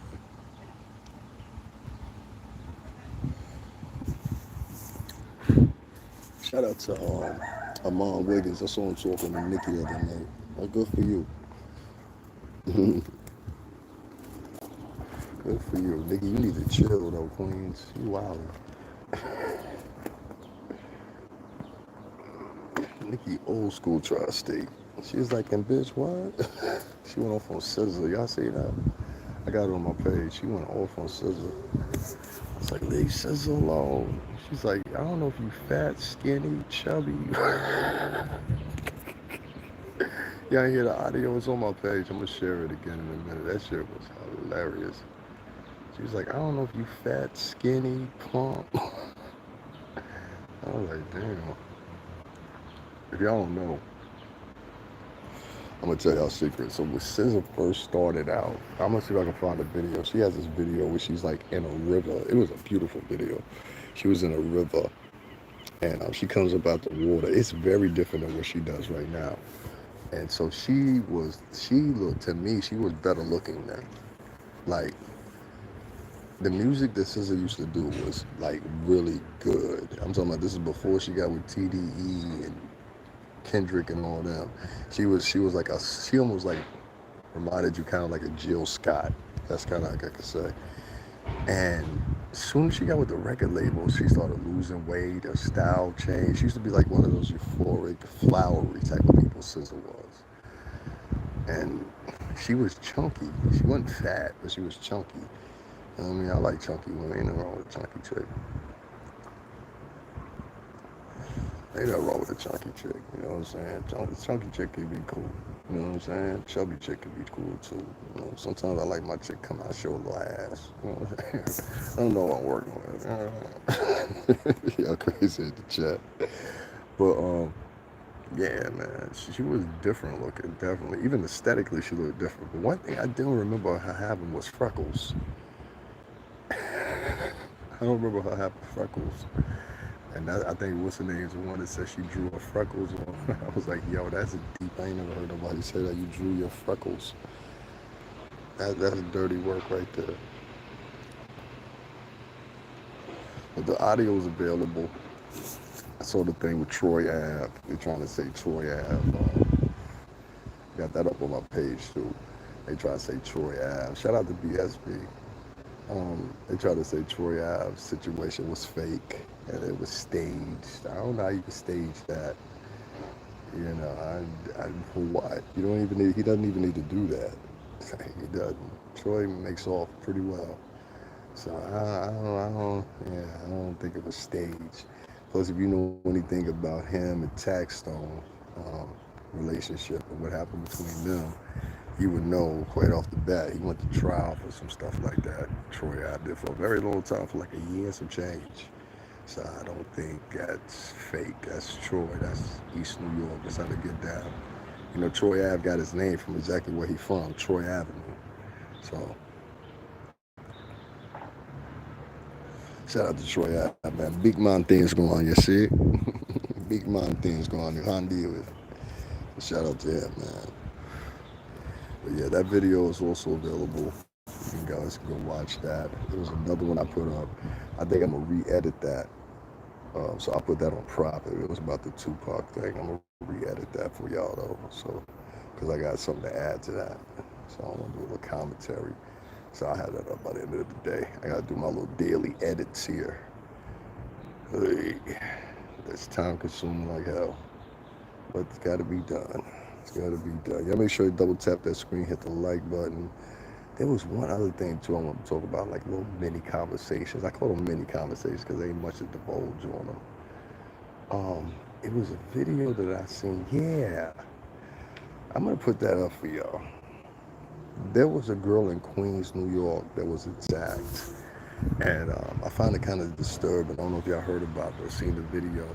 She was attacked over a parking space. And I'm imagining these three were Dominican.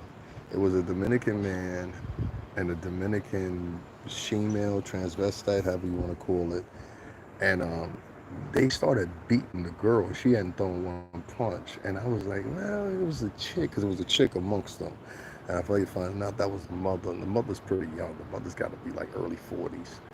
And the men were jumping the woman. So, as you know, niggas came and showed up on the block. Like, yo, who beat who? Yo, send them outside. You know, like, now they scared. They talking about, oh, this is all over the news up here in the tri-state. And like, oh, we're scared. So I saw an interview they did. They try to paint themselves as victims. We're just victims. I was like, how you a victim and you as a I mean, quasi-man, is that fair? You know what I mean? How are you as a man and another man who's an older man, let me emphasize that, jump somebody? Like, they're just out there outside the house with the hammers and all that, like ready to get busy. Like I forgot what that channel is. I'm gonna point you to the channel. But there's a channel that covers stuff like that. And they had dudes out there, they do this interview. Yo, we out there, send them outside. Scared to death. You gotta watch who you fuck with. You ain't know who that girl's brothers, cousins, nothing, bro. And you just randomly, indiscriminately starting fights with people. You get killed like that. Not a very smart idea, you know, so ain't something I encourage, you know, but I just didn't like the fact that it was two men that jumped a woman. I was like, that's some sucker shit. Like, you can argue with a chick all day if you want to. I don't argue with broads. Like, that ain't never really been my thing unless I got to. I don't argue with bitches. Like, you ain't gonna win. You know what I'm saying? Even if you're right, you ain't gonna win. You know what I mean? That's just how that go. But, that was just crazy to me. They try to paint themselves as victims. And I got a cat and a dog, and she was saying all kinds of crazy shit. I was like, the mom's the one that really need the ass whooped, to be honest. If anybody had to go down, the mom. Because I say she instigated the whole argument, you know?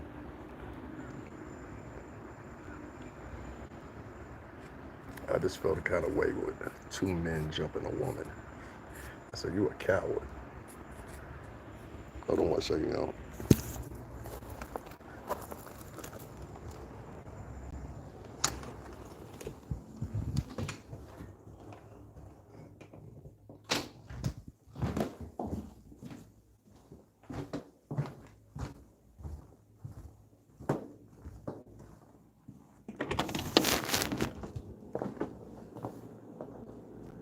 All right, y'all, I'm back. I had to give me a cigarette then, son. I was like, yo, that's why I smoked. I smoked a clip and smoked 2 cigarettes. We good. Got food going. We Gucci. Hold on one second, y'all. Let me just situate myself real quick. I should get some ice, too. Yeah, let me get some ice before I sit down. My coffee. All right, I can talk like I want to now. Yeah, I ain't like that motherfucking video with them two jumping her or whatever. So listen, this is what I might do, y'all, because I seem to have lost some people because I was smoking a cigarette. So what I might do is I might just go ahead and start this over, and we can talk about the other 2 subjects that y'all want to talk about, I'm sure. Y'all want me to go ahead and do that? And then that way, we just get a fresh new start or whatever, because I don't like making the lives too long anyway. It was just 3 hours long almost. Yeah, I think that's what I'm going to do. So I'm going to end this, and y'all just come back here and mess with me about, give me like 10 minutes, all right? Give me like 10. I'll be right back, y'all. And thank y'all for tuning in, too, for the people that did. If y'all want to, like I said, give me like under 10 minutes. I'm going to be right back on here, so feel free to come back here, all right? And bring your money with you. You understand me? Nah, I'll fuck with you. Nah, seriously, though. I'll talk to y'all in a minute.